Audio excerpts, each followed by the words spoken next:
Hi, it's Splinterverse. Welcome to another episode of D&D New Releases, where we discuss new third-party products for Dungeons & Dragons. We cover 20 titles from Dungeon Masters Guild and 20 from DriveThruRPG. The titles are presented in alphabetical order by site, and all of them are linked in the video description. Purchasing the books using those links helps the channel and the creators, but you can also support the channel by purchasing one of our books. We've got lineages suitable for any setting, as well as optional lineage rules and our Van Richten's Librum of Lineages. With our Potions Unlocked book, we have over 100 pages of material to take potions to the next level in your game. And our Feywild companion offers 150 pages of Feywild fun for both players and DMs. Please support the channel by purchasing those books using the links in the video description. Before we start this week, a couple of programming notes for you. I've spoiled my next title coming out on Monday, October 25th, 2021 on the DM's Guild. It's called Fizban's Vault of Draconic Secrets. It's over 50 pages of everything players need to get in on the dragon fun, including a subclass that is dragon themed for every single class. We're spoiling a bunch of cool stuff for the book over on my Twitter at Splinterverse, so be sure to get over there, give us a follow, and join in the fun. Also this week, we had an excellent interview by Tabletop Journeys for their podcast, where we went behind the scenes talking all about everything that went into making the Feywild companion book that we recently released. Lots of behind the scenes information, including talking about all the awesome creators that I got to work with on that project. So if you're interested, I've got a link to that podcast in the video description, or you can find it on my Twitter at Splinterverse. All right, on to this week's titles. This week, we're featuring titles that were released between October 15th and the 21st of 2021. We've got lots of titles covering campaign setting information, races, subclasses, modules, you name it, it's in here for OSR, 5th edition, Pathfinder. We've got it all, so stay tuned all the way to the end so you don't miss a thing. First up, we have Arcane Tattoos 2 from Christoph Langham, and it's got a suggested price of $1 on Pay What You Want for 5 pages. It says Arcane Tattoos 2 is an addition to my original Arcane Tattoos booklet. It contains 7 new tattoos and a revised Arcane Tattooist feat meant to clarify the execution of enhancement sessions. The original tattoos are of course still compatible. It is, however, recommended that those using the Arcane Tattooist feat use this new version. And so then here's some of the new tattoos. You've got the Acupuncturist tattoo, the Bladesong tattoo, Echo Elixir tattoo, Rune Scribe tattoo, a bunch of different ones here. And they all look like a lot of fun. Let's take a look inside. So we've got kind of an intro into some of the tattoos that you're dealing with, including, let's look at the Acupuncturist tattoo. It says, produced by an arcane tattooist, this magical tattoo allows you to conjure a crackling psionic needle into your grasp as a bonus action. The psionic needle deals 1d10 plus your proficiency bonus in psychic damage on a hit, and when rolling to hit, add your dexterity modifier and your proficiency bonus to the roll. You can only conjure one needle at a time from this tattoo, as conjuring another causes the first to vanish, and can conjure an amount of needles equal to your proficiency bonus per long rest. A conjured needle lasts a maximum of 1 minute, and it has a thrown range of 30-60 and light properties. In addition, this arcane tattoo can be enhanced when you reach 5th, 11th, and 17th level via an enhancement session with an arcane tattooist. So we covered volume 1 of this in this video series that we do, and each of these has an option to be enhanced at higher levels. So in this case, you get Clouded Mind. It says when you hit a creature with a psionic needle granted by this tattoo, you can choose to expend another needle conjuring to force them to make a wisdom saving throw. On a failure, the creature is paralyzed in pain until the start of your next turn. So that's at the 5th level, and then I'm not going to read them all, but you've got 11th level and 17th level. So each one of these tattoos not only has that initial ability, but these enhanced abilities, which I think makes this supplement really fun, and the previous one, because it gives you some options. And as a DM, you could even just make one of these abilities available per tattoo. Having multiple really gives you some options and flexibility. And that's just a couple that we looked at there, a couple abilities. But you've got all kinds, Death Ward Tattoo, Disaster Medic Tattoo, and they have different rarities. Disaster Medic is very rare. Countermeasure is rare. So you get some options here. Actually, they range. So Bladesong is uncommon to very rare, and I guess that's based on the ability. So you start with Lullaby on Bladesong, which is uncommon, and then you go up to rare for the 11th level, and then very rare for the 17th, which makes sense. So cool little system Christoph Langham has going on here with these tattoos. So check it out in the video description under Arcane Tattoos 2 and give it a click. Next we have Bard College of Painters plus new thematic spells and feats by Matt Houston. It's only 50 cents, which is an incredibly good price. And it says, aid your companions with magical paintings. Paint portraits to provide temporary hit points or create lustrous landscapes to alter the battlefield around you, and more. Included in this document are the following Chromaturgic Delights, a brand new college for the bard, 2 new spells, and 2 new thematic feats. So always love to see that when you have a subclass, some additional content, because the subclass by itself in these PDFs can be kind of small. So it's nice that Matt has thrown in some other things along with this new college, and for 50 cents to throw in extra things I think is really generous. So let's take a look inside. Oh, it looks like there's an error. Let's see if we can reload that. If not, we'll look at the short preview. Oh, there we go. All right, so you've got the full class. Yeah, you can see pretty much the whole thing here, which is really nice because this supplement is 5 pages, so you're not seeing everything, but you're seeing the whole subclass here. And some fun art in here, and you can see some new spells including Splash of Pain and Summon Chromatic Ooze, so those look like a world of fun. Let's look at some of the abilities. So we'll go to this 3rd level ability for the college called Chromaturgy. As part of a long rest or after 1 hour of downtime, you may spend 1 hour painting a small simple work of art from the options presented below. The paintings may be kept by you or gifted to one allied creature of your choice, and only the holder of the painting may use the benefits it offers. At any one time, you may have in existence a number of magical paintings equal to your proficiency bonus. The paintings disappear after they are used, as detailed below, or if they are damaged. One creature can only benefit from one painting at a time. So then it goes into the different types. You've got portrait, landscape, still life, and smudge. So we'll just read a couple of those. So portrait, you can paint a portrait of an allied creature, including yourself, and the portrait takes damage in the holder's place. That's awesome. I love that. The holder of the portrait gains temporary hit points equal to 1 roll of your bardic inspiration die plus your charisma modifier. The painting appears blank once all temporary hit points have expired. So that's a cool flavor too, that the painting kind of loses the image after those temporary hit points have been exhausted. And then you've got, we'll skip landscape and we'll go to still life. You can paint a picture of a simple tool or gadget. As an action, the holder of the still life may use it to create a one-time use copy of any tool, gaming set, or musical instrument. The still life appears blank once its form has been chosen in this manner. The tool is considered magical and disappears after 10 minutes. Cool. Okay, so there's some fun stuff, and you can see as you get to level 6, the paintings are further embellished, and you've got information on those, and then you've got the spells, and that's the end of the preview here because they're only showing you 2 of the 5 pages.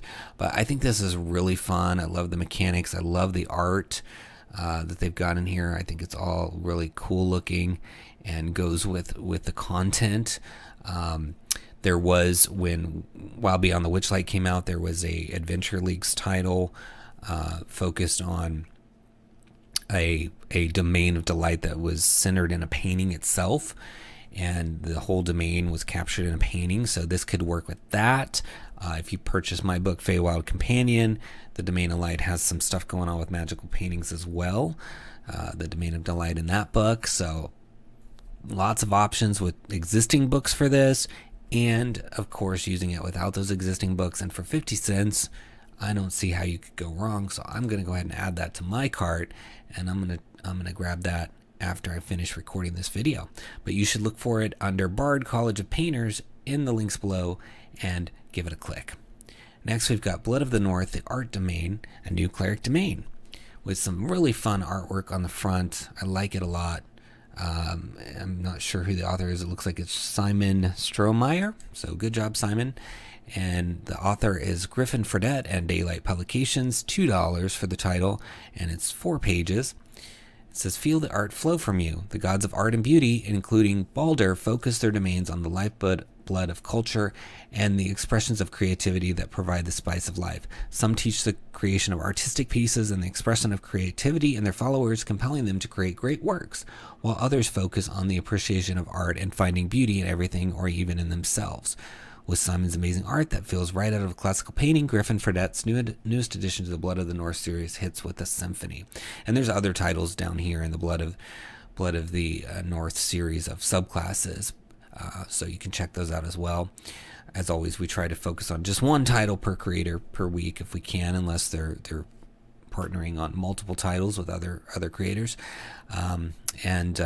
This one looks really fun, and that title we just looked at kind of dovetails with it, so you could combine those two together, or those other books I mentioned when I was discussing that other title. So lots of opportunities to mesh this with other books that we've seen recently, which is nice.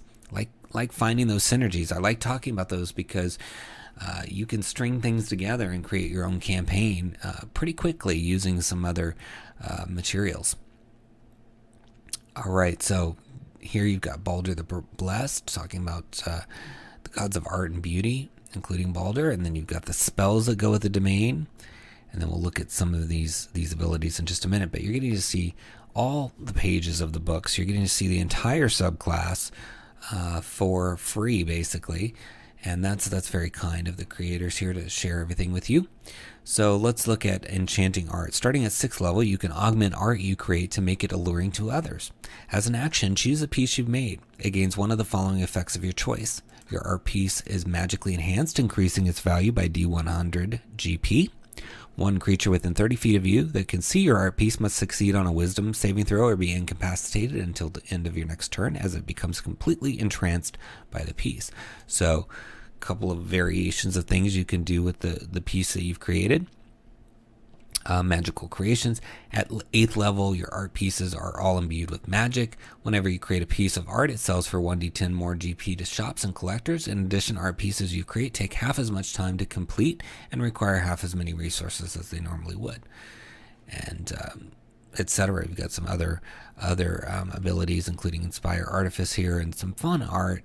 So yeah, this looks like a lot of fun. I think it goes well with the Bard subclass we just looked at, and of course the Adventure League title from earlier this year, Feywild Companion, all the books that connect with art. So I encourage people to grab this and experiment with it. Give it a try. It's only $2, and it's under Blood of the North, the art domain, in those links below. Give it a click.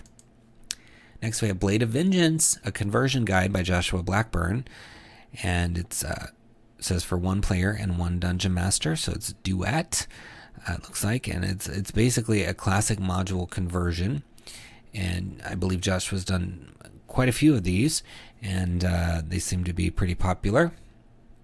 It says in 1984, the UK division of TSR published Blade of Vengeance with the module code O2. It was written by Jim Brambra and illustrated by Jeremy Goodwin. The original 28-page booklet included additional 4 pages of pull-out sheets and a trifold cover. Billed as a lone hero expert adventure, the module was specifically designed for a dungeon master and a pre-generated player character. So this conversion guide allows you to run it with 5th edition rules. So that's awesome. A lot of these things, people get them. You can buy the original even here on digitally on DM's Guild, and you do need the originals for these conversions. The DM's Guild publishing rules are that you can't, you can convert things, but you can't include the full text of the original. You can include snippets or excerpts, but not the full text. So you do need to get that if you're going to use this at all.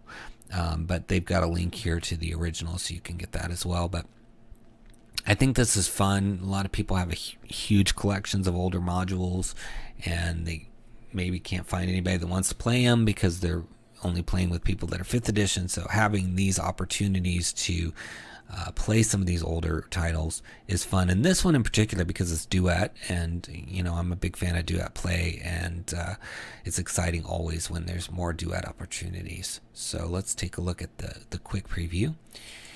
And okay, it only has a couple pages, which is fine, but yeah, there's just so many modules that can be converted, and I think this one with 15 pages, you can put them together. They're digital, right? So you can copy paste and kind of make your own notes, and before you know it, you've got everything ready to go on your favorite system to have a little duet experience with a friend. Maybe you want to introduce somebody to D&D, and this is the way to do it, because you can have a little duet session and get them introduced to the game and have some fun with maybe an additional book that you already have. So I think it's a good option. Check it out under Classic Modules today in the links below. Give it a click. Next, we have Dread Domain Ixcapa by Dion Fernandez. And not only is Dion Fernandez the author of this title, but the artist, and I truly love this piece. I think it's gorgeous. Immediately when I saw it, I thought, wow, this really sets the feel of this domain of dread for Ravenloft, because you've got kind of this cool looking, could be Aztec, Incan, Maya, I'm not sure which, but it's got that kind of influence from these Latin American cultures, and I thought that's an interesting approach. It says, "The end and the end again. Prophecy grips the minds of those who dwell in Ixcapa, and its royal twins wage war against each other to fulfill the greatest prophecy of them all. But what good are visions of the future when time is the ultimate enemy that cannot be defeated?" This accessory is one of a series detailing far domains hidden by the dark powers within the mists, following the domain creation guides found in Van Richten's Guide to Ravenloft. So yeah, they're using the author's using the tools laid out in that book from Wizards, and for $2.49 you can get 14 pages dedicated to this domain, which I think is a good size. So in the preview you get to see 2 of those 14 pages, and it seems to be the intro pages to the domain as you're going through the Dark Lord names, the genres, cosmic horror and disaster horror, hallmarks, mist talismans, the intro, and then you've got noteworthy features, settlements and sites, etc. It says, caught in an ever-resetting cycle of time, the domain of Ixcapa suffers under the threats brought about by war and prophecy. Endless rolling plains stretch across the vast horizon, ensuring that in many places the dome of the sky could be seen almost unhindered from below. Despite their empty beauty, such plains bear the marks of a prolonged and merciless drought.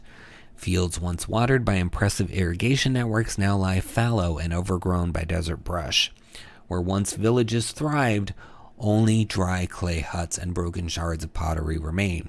Skeletons draped in decaying finery and half buried in the shifting ground serve as grim reminders that a sophisticated culture once thrived here.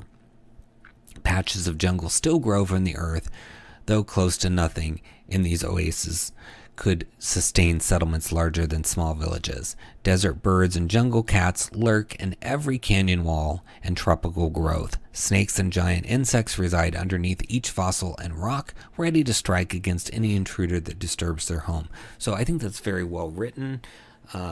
Gives you the mood, gives you this feeling that it's tropical and jungle, but dark at the same time, because there's this drought and these fields that seem to go on forever. And so I don't want to spoil too much about Ixcapa, but you can come in here and read more of this if you want. I think it's a fun little different domain of dread. We've got all kinds of domains of dread out there, and this one seems to have a different spin, and I'm intrigued. The catalog description mentions twins, so I'm guessing that the Dark Lords are twins. It does say here Balam and Kuktan are the Dark Lords. So yeah, it seems like they're the twins, and I think that could be a really fun dynamic for the Dark Lords of a domain of dread.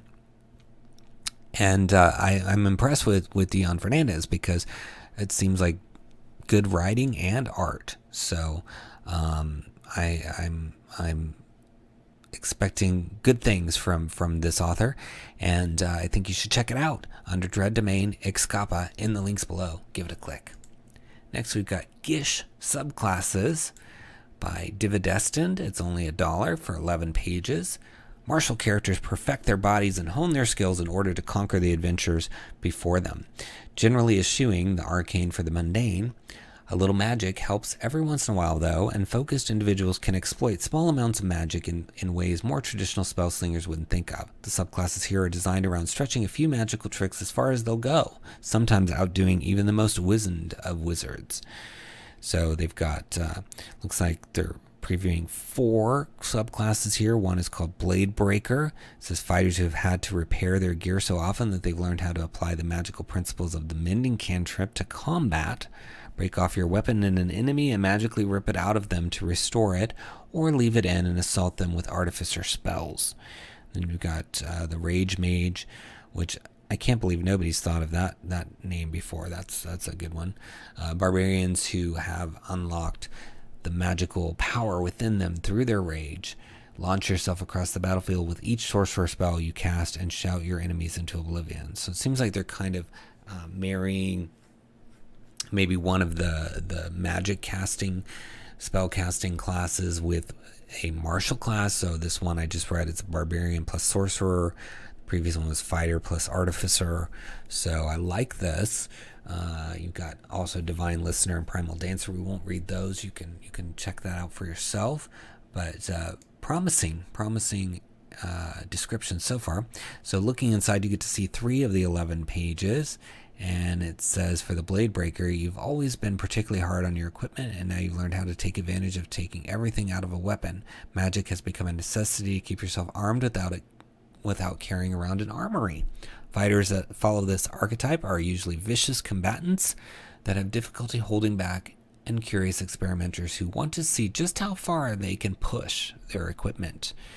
So seems you have some spell casting where you've got cantrips and some spell slots, and it lists the fighter level and some spells. So that's quite a change. You know, most fighters don't have anything like that, so that's cool. Got the spell save DC down here, all your information on how many spells you get, and then it talks about the break weapon, which we'll look at in a minute. So yeah, you're getting to see mostly this particular subclass as you're flipping through the free preview here. So break weapon, starting at 3rd level, when you hit a creature with a melee weapon attack, you can choose to put your full weight behind it. If you do so, the weapon's damage die becomes the highest number possible instead of being rolled. The weapon then breaks, leaving a shard of itself embedded in the target and the rest of it in your hand. So you're getting a lot more oomph to your attack and damage, but you're breaking the weapon as a result. It says a broken weapon can be used as an improvised weapon with a 1d4 damage die and cannot be broken this way again. If the shard is retrieved, the weapon can be restored using the mending cantrip or through mundane means.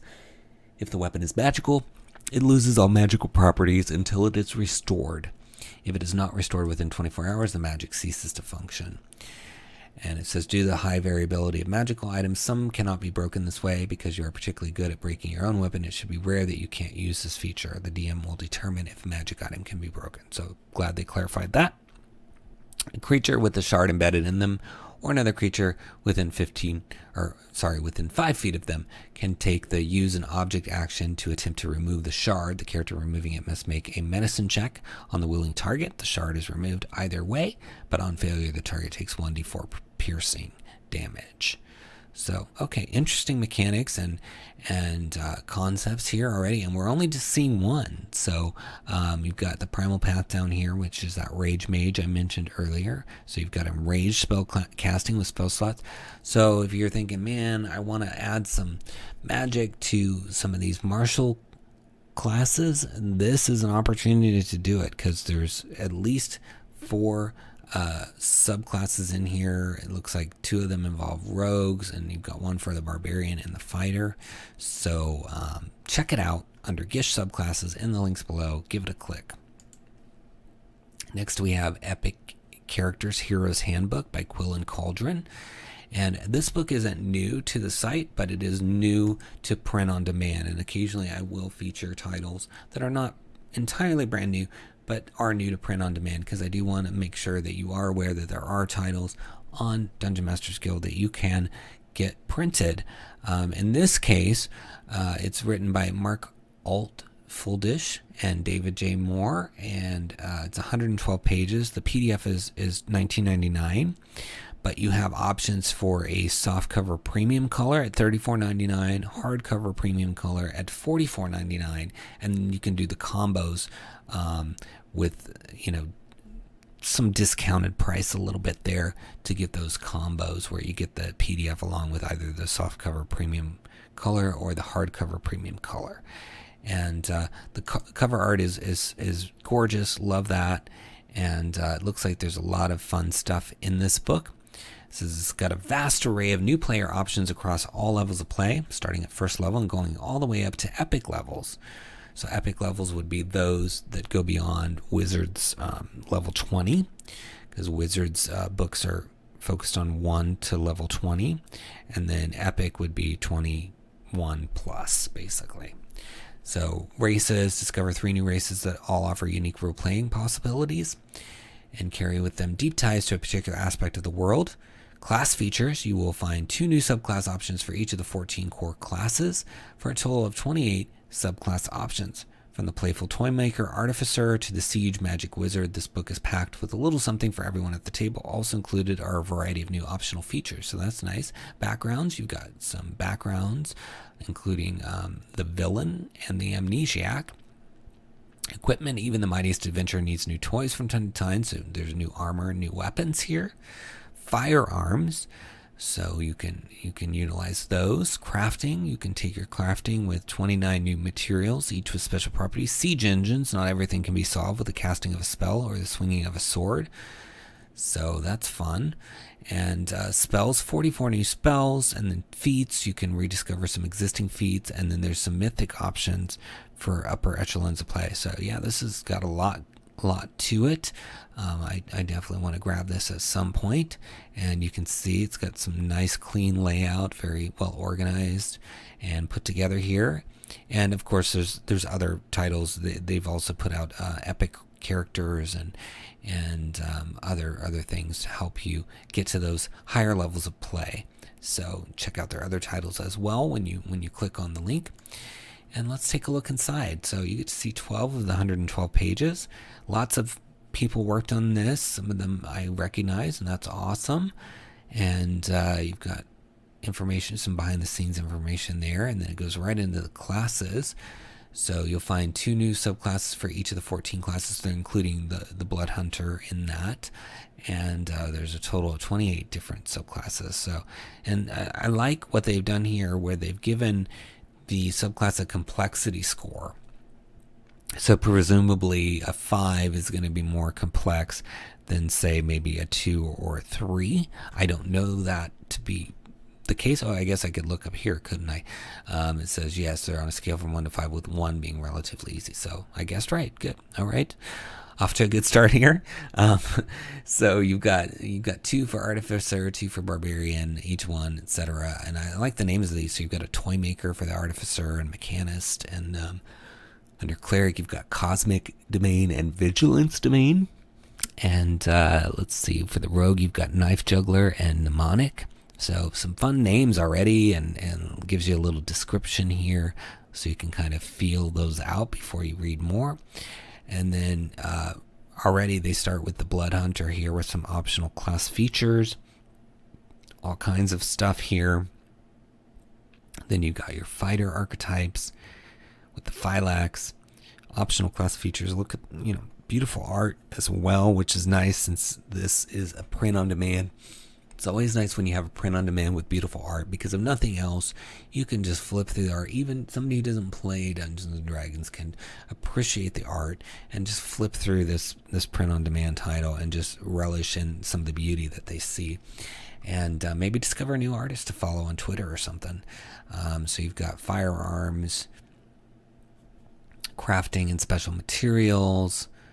So siege engine property. So yeah, they're giving you, I like this preview because they're giving you kind of skipping through various things here, because you can see this is page 91, this is page 88. So they've tailored this preview to show you just pieces throughout the book, so you kind of get a really good smattering of content, as opposed to just, oh, well, here's the first 3 pages or whatever, and then you're curious about the rest. They're kind of tripping through the book, skipping along and showing you various points that might be interesting. A little bit on the subclasses, optional class features, and then things like firearms and siege engine stuff as well. So I applaud that. I think that's a good way to go.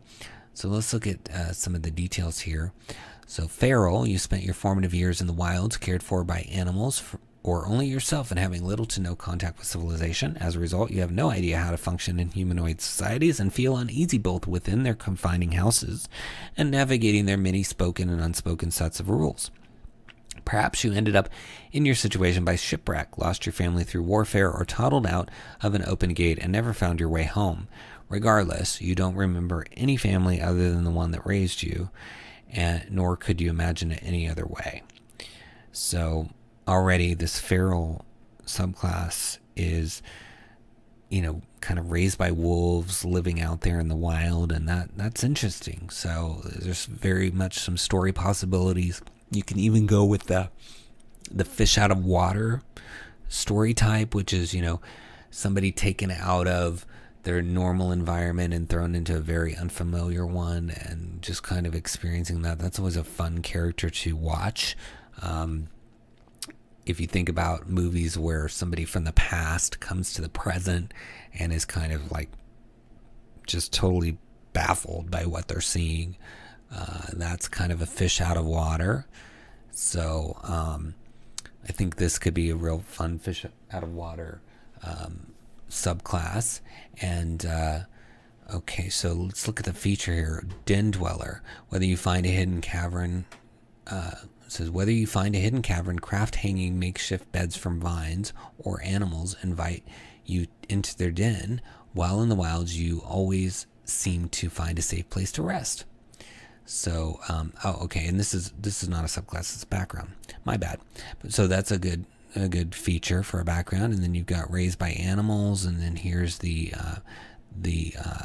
different animals that you could have been raised by, and then you get a bonus characteristic, whether it's a bond or personality trait or flaw as a result of that, and we'll look at one of those in a second. And then of course you've got the traditional personality traits, ideals, bonds, and flaws over here.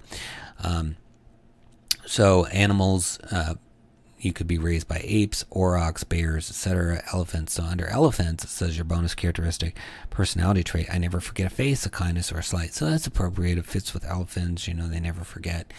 And then what I'm also liking with this background is they've got the variant feature over here of bestial harmony. If your character has the feral background, you may select this background feature instead of Den Dweller. So two options for your variant feature. It says beasts don't attack you unless you attack them first. That's a pretty valuable one. So fun stuff. Yeah, I like that background a lot, and definitely could see people playing that. I can think of various classes that would work really well with that. Yeah. All right. So check it out under Hero's Handbook. Don't forget you have the opportunity to get some content that is print on demand as well, not just PDF, by looking at these bundles they've got here, or just getting the print on demand. And I think that's awesome. I encourage that. These are great ways to introduce people to the DM's Guild or third-party creators. As you have one of these books in your home, and maybe you have a play session, you can show it to them and say, look, did you know that there's this awesome stuff out there that you can get on DM's Guild and other places? So conversation piece, these things can be as well, and it looks fun. I'm going to definitely have to get a copy someday, and it's under Hero's Handbook in the links below. Give it a click. Next we have the Illusionist Class, and it's by Chyler Durant and Tyler Hill for $3 for 5 pages. Interestingly, there's no description at all, which is unique. I don't think I've seen that before. I'm sure it's happened, but it's not one I've seen before. But I was drawn in by it because I think the Illusionist was a class previous editions, and so it just kind of took me back there. And so you've got 3 of the 5 pages on display here in the full-size preview. You've got an intro to the class, and then various things, some tables to roll on. We'll look at those in a minute. And then here's your typical class table, as well as some of the abilities. You don't get to see the full class pages, which I don't blame the authors for not showing all of that, but you get enough to get an idea. So we'll read one of the abilities, and let's find out about these tables first. So it says an illusionist is born every day, somehow accidentally coming across absolute truth during some moment of introspection or distracted thinking. That is all it takes. It does not matter what their lives were before for gracing truth, for even a moment unveils a rapturous need to forget what they have learned. Even under torture, an illusionist will never unveil the truth they learned. Even under magical coercion, an illusionist will fight until the lights leave their eyes to keep their secret. Their reasons vary, but no one knows if what they learned varies. An illusionist sharing truth with another illusionist is an event yet to happen, either by fate, chance, or intention, as if by geese. Sharing the truth is hazardous to their health and difficult to put into words. In addition, how do you know when you have come across an illusionist and not just a sly wizard, clever sorcerer, or powerful warlock? So then they give you some sample truths. So truth descriptions: all of reality was created in an instance just 4 days ago. An immense star-sized beholder has been watching you from light years away since you were born. And that's just 2 of the 6 possibilities here. And then they got some sample origins. Sitting in a bath one day, you were reflecting on your life. One thought snagged your attention. You've been unable to get out of your head since. In a dream once, another version of yourself spoke to you at length about something of extreme importance. So some fun flavor there. You might even be able to use these tables elsewhere. And then let's look at these abilities. So illusory duplicate. At first level, as an action, you create a perfect illusion of yourself that you control that lasts an hour. Or unless you become incapacitated, the illusion appears in an unoccupied space that you can see within 100 feet of you. The illusion goes immediately after you in initiative. It can move on its turn, and as a reaction, you can cast a spell from their position as their action. At certain levels in this class, you can summon more duplicates. At 6, you can make 2 duplicates at the same time, 3 duplicates at 11, etc. And then we have Illusion Savant. At 2nd level, you can concentrate on up to 2 illusion spells at a time. However, if you have to make a concentration check due to damage, you still only have to make 1 concentration check. If you fail the check, you lose concentration on both spells. So upside and downside to that ability, but that's appropriate. So just getting a little taste of this class, but if you're looking for an illusionist class, maybe you played one back in the day, this could be an option for you. It's under illusionist class in the links below. Give it a click. Next we have Jester subclasses. Lots of subclasses today, but that's exciting. You just never know every week what kind of theme there's going to be. So this week it seems to be subclasses. We do have, I promise you, some modules and other things in this episode, but we just happen to have a lot of subclasses in this first part of the video. So it says 8 amazing subclasses by Colton Jester, and it's $2.99 for 25 pages worth of subclasses.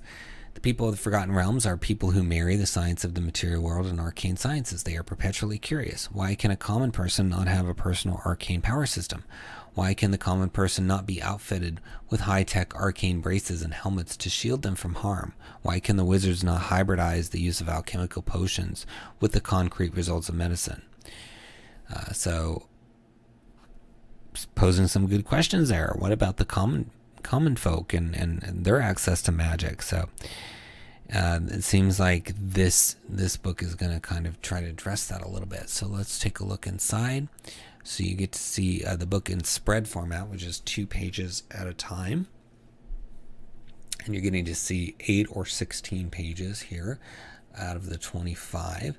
So you've got the Thespian, which is a bard class, and then the Barbarian Masochist, the Sadist Rogue, the Iridium Sorcerer, Path of the Iron Bones for the Barbarian, and then you've got,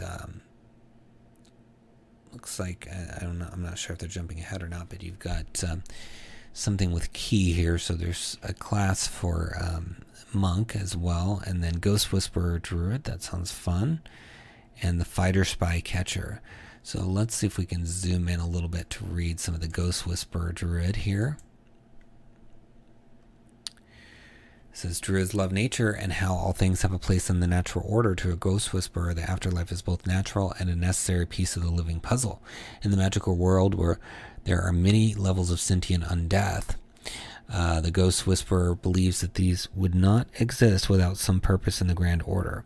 So against the majority of Druids' ethics, the ghost whisperer delves into undeath and the material afterlife. So a little bit different for a Druid to be looking at sort of dark, necrotic things as opposed to nature and life. Let's see if we can get over here. So, yep. So level 10 return for me. The Whisperer has learned that they are in control of the forces of undeath and can now bring their foes back from death to make up for their crimes. When the Whisperer sees a corpse or a pile of bones, they may spend a second level spell and deposit one of their leashed ghosts into the corpse. This creates a zombie or skeleton under the Whisperer's control with stats available in the player's handbook and MHB, which I'm guessing means monster manual. I'm not sure. This zombie moves on the Whisperer's turn and has only 1 HP. When the zombie is slain, the leashed ghost returns to the Whisperer, or they may release them into nothingness.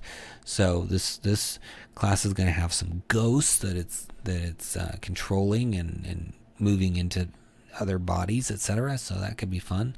So looks like some fun options in here, some dark options. These might be good for like Ravenloft or some dark edged campaign, or even you could probably adapt some of these to maybe a modern setting that has some darkness to it. So yeah, check it out, especially with Halloween. You might need some dark subclasses coming up here on the 31st. So Jester subclasses in the links below. Give it a click.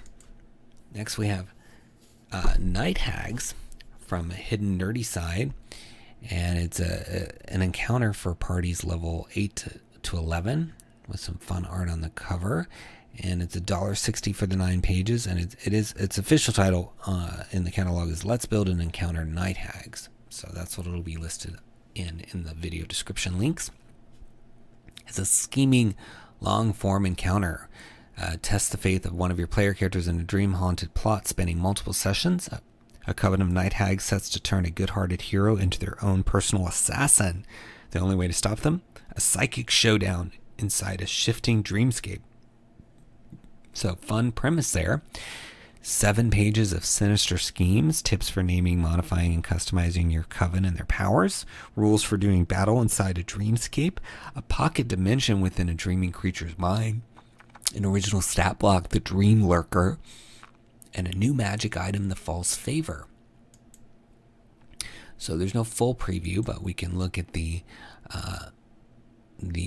quick preview here. So you can see there's information introducing it, and then it's got the breakdown of the encounter, and then here's some names for the hag, and then how to customize the coven. So that could be very, very useful.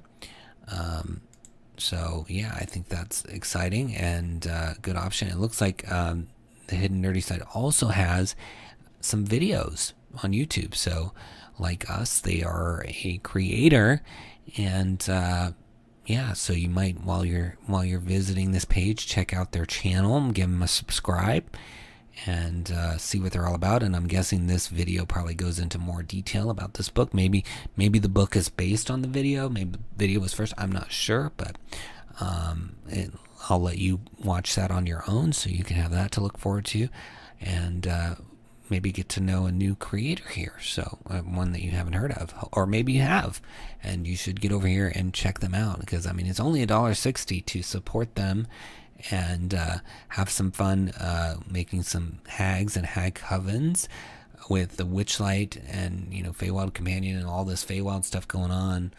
There are plenty of opportunities to bring in hags, because hags are Fey. So I think it's a good time to get this for $1.60. So check it out under Let's Build an Encounter Night Hags in the links below. Next we have Turkic Monster Manual C to E. It's officially called Monster Manual for Turkish Myths in the links below, number 2. So we profiled the previous one, volume 1, in a previous episode, and it's from Burke Cert, $1.60 as well for this one, for 20 pages. And the whole concept of this is that Burke is using Turkish mythology to bring in some of these monsters maybe that you haven't heard of, or creatures that you haven't heard of, because maybe you're not familiar with Turkish mythology. And so the way Berke has been doing it is each volume is a series of letters. So the first one was A to B, this is C to E. So you've got the contents here with all their CR listings. So you've got CAC all the way through Erkenek for this particular issue or volume. And then you can see some of the artwork looks beautiful, and nice layout, very wizard style, so it fits nicely with any other books that you might look at. And yeah, I like that. And there's no full preview, so we only have these pages, but I appreciate that. I think, if you don't have a full preview, having this is just the next best thing, because you can literally look at it. You don't have to click anything to look at it. So we'll read a little bit here about the Seki. It's a Seki or 𝙬𝙤𝙬𝙧𝙬𝙬, a group of evil spirits in Turkish and Yakut mythology. They blind people and destroy their eyesight. They can also destroy the sense of hearing and cause a person to be deaf. And so you've got the weakening gaze. The Seki targets one creature that it can see within 20 feet of it. The target must make a Constitution saving throw. On a failed save, the target deals only half damage.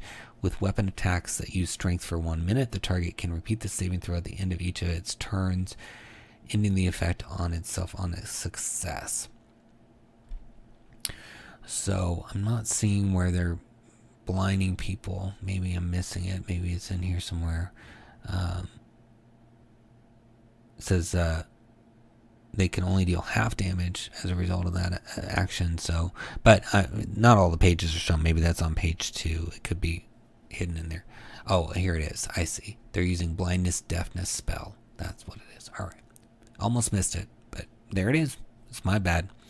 And then you've got the Kahik here, which is a tiny fiend. It says a group of evil spirits in Turkish and Yakut mythology. They are the souls of the damned. They can change shape with bloody hands, dry eyes, and deadly words. They are very dangerous. And then they've got abilities like invisibility, scare, and claws. So that's fun. Yeah, so lots of creatures and monsters and things you've never heard of potentially lie within these pages. And what could be really fun is maybe picking up the book and then Googling some of these monsters to maybe read more about their historical context and just kind of learn about Turkish mythology. I think that could be fun. I'm a fan of mythology, so I used to sit and read Greco-Roman mythology books all the time, and some of the other mythologies like Egyptian and stuff. So I think this could be another way to get into some mythology that maybe you exhausted all the other mythologies and you're looking for a new one. So this could be a fun option, and you get some monsters for your campaigns. So check it out under Monster Manual for Turkish Myths in those links below. Next, we've got Night of the Unhallowed Hunt by Jack Peachy and Jack Newton. It's a horrifying Halloween one-shot for party levels 5 to 7. So again, Halloween is around the corner. You can grab this. If you're watching this after Halloween, grab it for next Halloween. It's only $4.99 for 22 pages.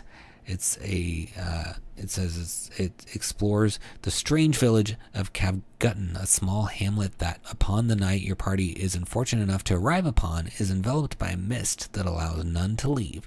The party will soon learn that they only have so much time to prepare, as when night falls, the moon will turn a bloodied red as the night of the Unhallowed Hunt comes to wreak unholy havoc across the land. Will your party survive the night? Can they save the village from total ruin? Will they find a way to end the tribulation of the night once and for all? One thing's for certain, this is going to be a wonderful night. So I think that's said kind of tongue-in-cheek, but it could be a wonderful night in terms of fun playing this, right? And it's got a delightful cast of NPCs and 12 new monsters. That's a lot of new monsters, so that's fun.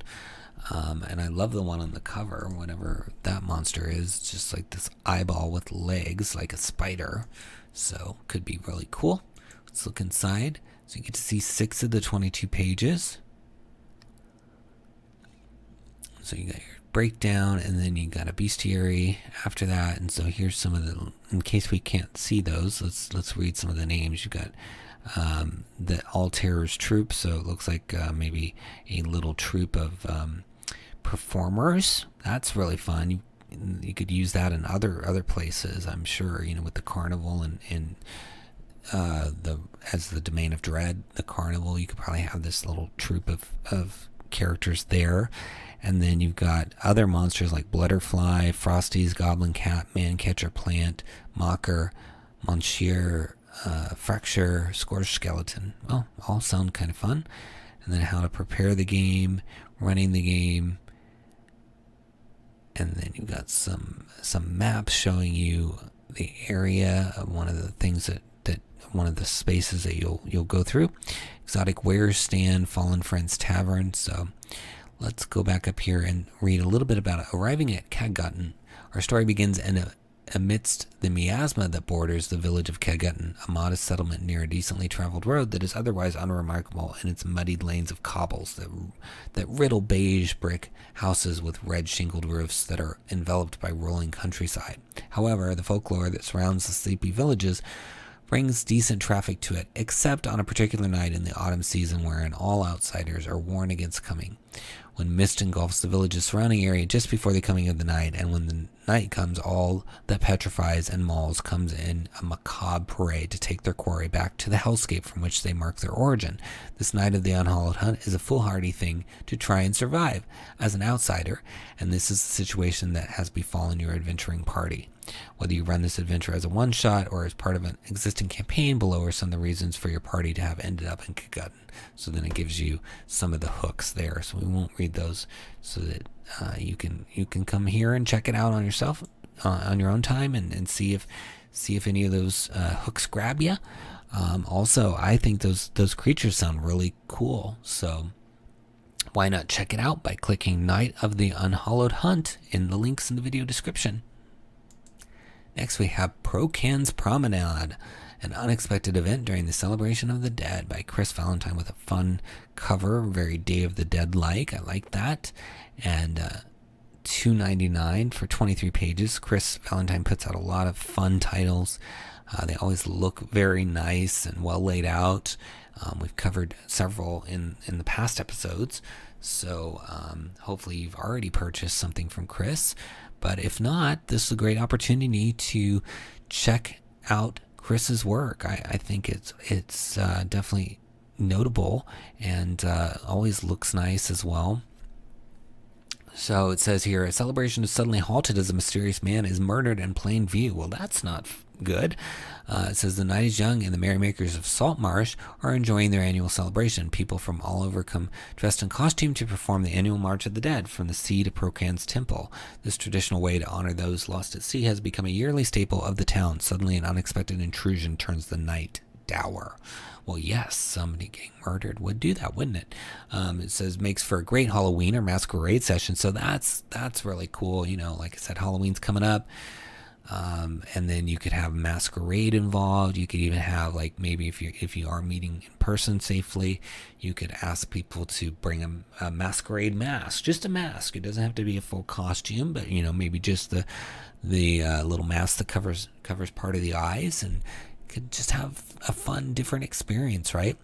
And it says it's for average party level 3, but plays well at any level of tier 1, and it's in Saltmarsh. So if you've got Ghosts of Saltmarsh, you have some information about it. I'm guessing you could port this to another city anyway, and it says it can be easily adjusted to any port city. And it's timed around 4 hours, so you get some maps, new creatures, new magic items, and then promenade trinkets, which is always nice. Trinkets are fun. Can never have too many trinkets on hand as a DM or player. So let's take a look inside. So, like I said, nice layout always with Chris's stuff. You got the various breakdowns of the chapters. So 3 different chapters makes it cleanly organized to set up your adventure. And then you've got your magic items like ivory, vampire teeth, a culinary wand. And then you've got creatures, a cleansed drowned blade, and a swarm of crabs. And then some DM notes. And so here's your adventure. And you're getting to see 14 of the 23 pages. So that's a significant amount.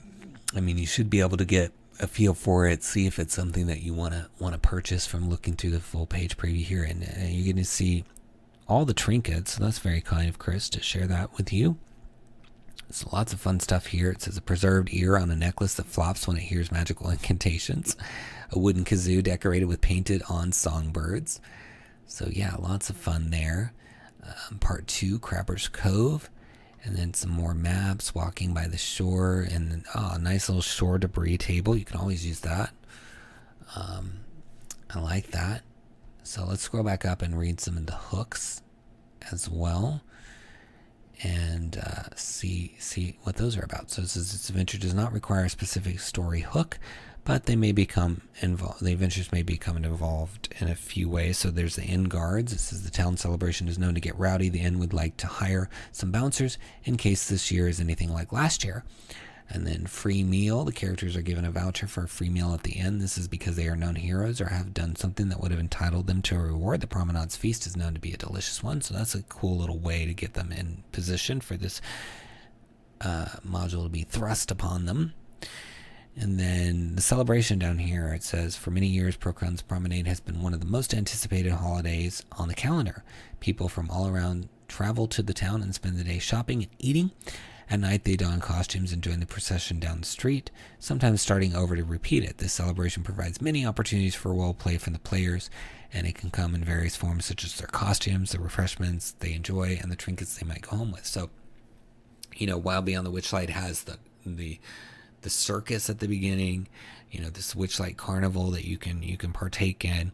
So this module is similar, and then it's got this masquerade and this Procan's Promenade kind of thing going on. That's cool because you can always make that a special event, like I said with the props earlier, or you can just be doing something different. Not everything has to be a fight. Not everything has to be rescue somebody who's kidnapped, whatever it is, a bar brawl, it can be something like a masquerade or a promenade here, like they're talking about. And there's costumes, treats, food, drinks. Or you can pull out some of these things and put them into the Witchlight Carnival or other holiday things, and then, can't go wrong with trinkets. So I'm seeing a lot, as usual, from Chris Valentine. So make sure you are checking out Chris's work and click in Procan's Promenade in those links below and give it a try.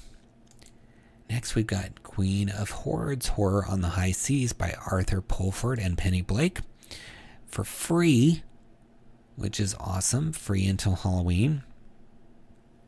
It says the zombie queen Callisti believes she's the fairest in the land, and with the hordes of undead sailors and zombie chickens at her command, she's after your heart. A fun comedy horror style of adventure of zombie mayhem on the high seas, scalable for any level, playing 2 to 3 hours. So very cool that this is free, and if you're watching this soon after it was released, there is a Halloween sale going on right now. And if you didn't know, if you click on the Halloween banner on the front page of Dungeon Masters Guild, it takes you through to a secondary page before the sale items. And on that page every day are several free titles, completely free, that they're only free for that day. So you need to visit every day during the Halloween sale so that you can get all those free titles. And they're doing the same thing on DriveThruRPG, so you can get free titles on both sites every day. So I've been trying to do it. So I think I grabbed this one already. It's a blur. I've got so many things going on with new books coming out. So this seems fun, and that's very kind of them, Arthur and Penny, to make this free until Halloween, because this would conceivably maybe be their best-selling time, because it is kind of a Halloween themed adventure. So to forgo any profit during that time is quite kind of them. So you should support them, grab this title for sure, and leave them a good review, especially when you're getting these things for free. Leave good reviews for them. Thank them for giving you something for free, because then maybe when they do turn it back on to a price, if they ever do, they'll have some good reviews to go with it and help them make some sales. So show your appreciation that way. That would be great. All right, it says your party are part of the crew of a merchant trading ship bound for Waterdeep on the Sword Coast. When a storm comes up, the ship is left ravaged of its sails and with damage to the hull. Many of the supplies have been lost overboard. It's adrift and slowly taking in water. When another ship appears on the horizon, it seems like hope has arrived at last. But this new ship carries on board a terrible curse, an ancient amulet containing the avatar of the zombie queen. Ooh, so already some stuff going on. As night falls and the crew begin to transform into flesh-crazed monsters, the PCs must unearth the amulet and defeat the zombie queen before time runs out and they fall under her deadly curse. So it seems like a classic story for Halloween time, or really any time if you're doing some Ravenloft stuff. I love zombie movies, and it even seems kind of like a zombie movie because you've got that overarching conflict of, before time runs out and everybody falls under the curse. That's the ticking clock that you want in stories. So if you're a writer out there thinking about making your own modules, maybe you're a home brewer, think about what is the conflict that's going to drive this story. If you're ever watching a movie and you're bored, or you're reading a book and you're bored, it may be because there just isn't enough conflict. So I really like that in this particular description that they're just telling you, time is going to run out and you're going to fall under this curse. So that's a really cool thing, because you can put the pressure on the party. You can kind of make it a pressure cooker. Gotta hurry, gotta do this, gotta do that, and stop these zombies quickly, and that can lead to some fun, quick thinking and some nice setups for the party. So it includes 4 new types of zombie with unique abilities, plenty of fabulously fleshed out NPCs, an adorable undead kitty cat called Jinx, necrotic eggs, bad apples, treasure including 4 brand new unique magical items, saucy pirates bound for Skullport, a ship full of drunken drow clerics, a flirtatious zombie queen with unique powers and abilities, a recipe for hobgoblin fire cider to spice up your game on the high seas. So quite fun. Let's look inside. So you get to see 19 of the 20 pages, so almost the whole thing, which is great. It's going to be free anyway, so might as well see the whole thing.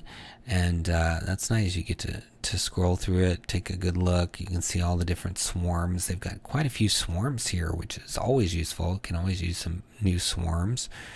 And we'll find a good thing to read up here. We don't want to read deep into the module because that'll give you spoilers here. You've got adventure background, adventure overview. It says, Callisti the goblin was destined for greatness. Her doting mother told her so repeatedly all the way to the orphanage before knocking on the door and running away.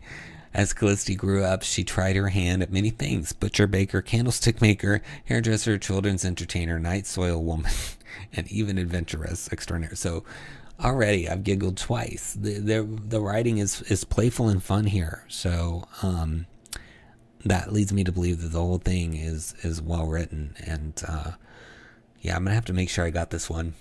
I'm going to try to put it in my cart and see if I've already grabbed it, just in case I didn't. But I can see where they're getting the comedy horror style, which some of my favorite movies are horror comedies. So yeah, I think this has a lot to offer, and it's free right now, so why not grab it? And check it, even if you're watching this video in November, check it after, because I'm sure it's still going to be worth grabbing at its regular price if they do put that back on.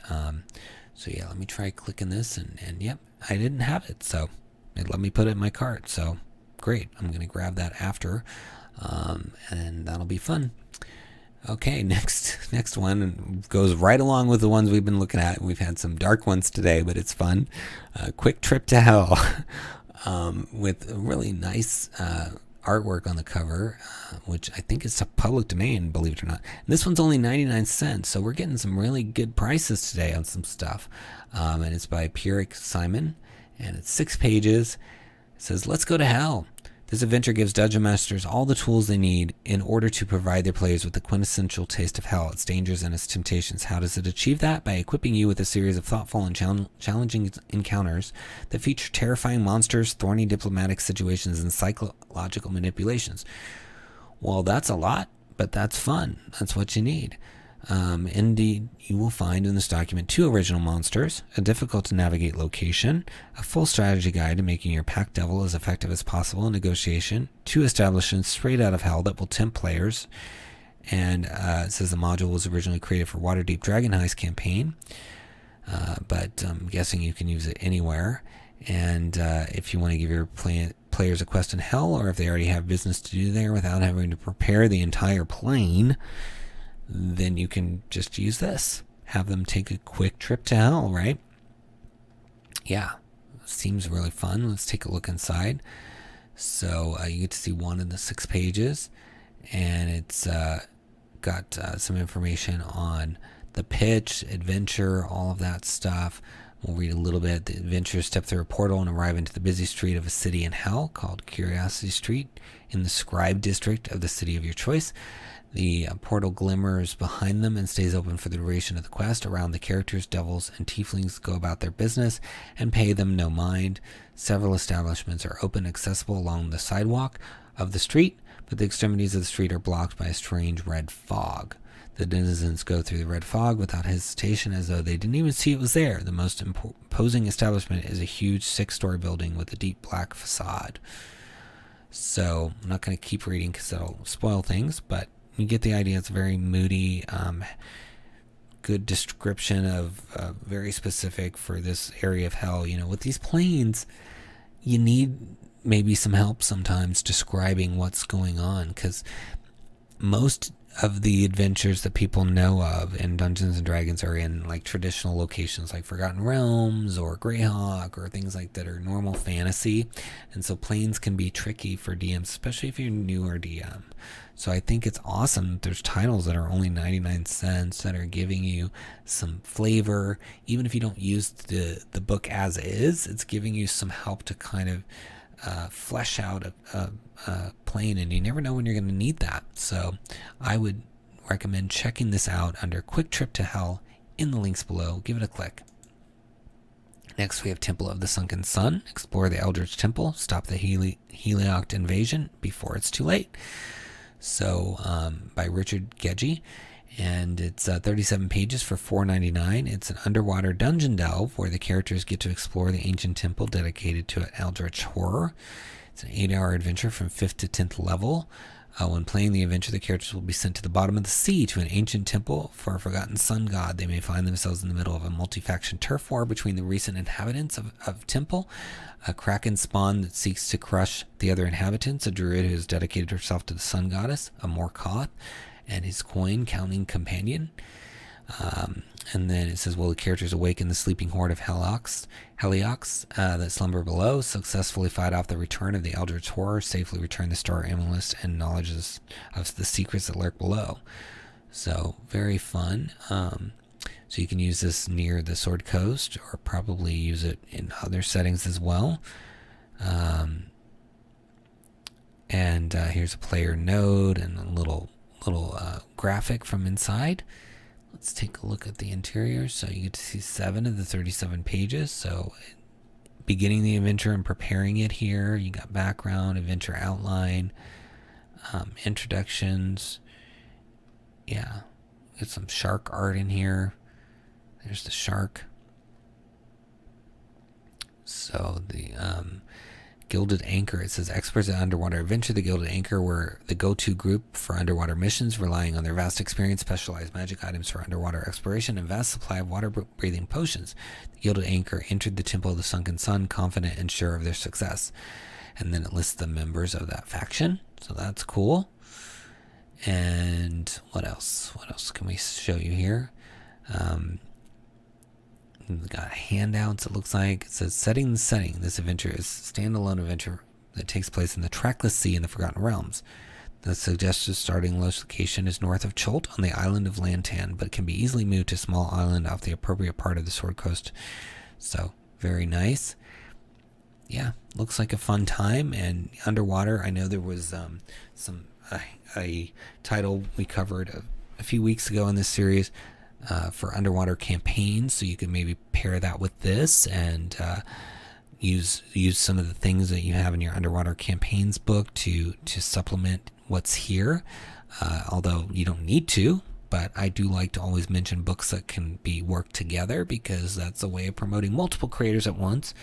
and maybe getting some synergies going and fleshing things out. If you're planning a big long campaign, having several books to work from as opposed to one is always going to help you, because then, if your party decides to go left when you want them to go right, then you have these books on hand to make that happen. So if you bought Underwater Campaigns or you're interested in that book, this could be a great way to experiment with that and try some of the techniques in that book. And it looks fun on its own. I think all these setups it's got a very specific place it could be to explore the Forgotten Realms more. It's got a star amethyst, sunken temple. I mean, just so much going on that I think it's worth getting regardless. But it is under Temple of the Sunken Sun in the links below. Give it a click. Next we have Warriors of Kara-tur, Volume 1. From David Stevens, $1.50 for 6 pages. It says, bring the Eastern Realms to your table with these 2 new martial archetypes. In this new supplement for Kara-tur, the Eastern Realms, you are introduced to fighters' skill in hand-to-hand combat. In Warriors of Kara-tur, Volume 1, you meet fighters trained since youth in martial arts and prefer to fight their enemies with their fists. Now, monks aren't the only ones who use martial arts. So you've got the Warrior of the 18 Heavenly Palms, Warrior of the Praying Mantis Fist, and 3 new feats.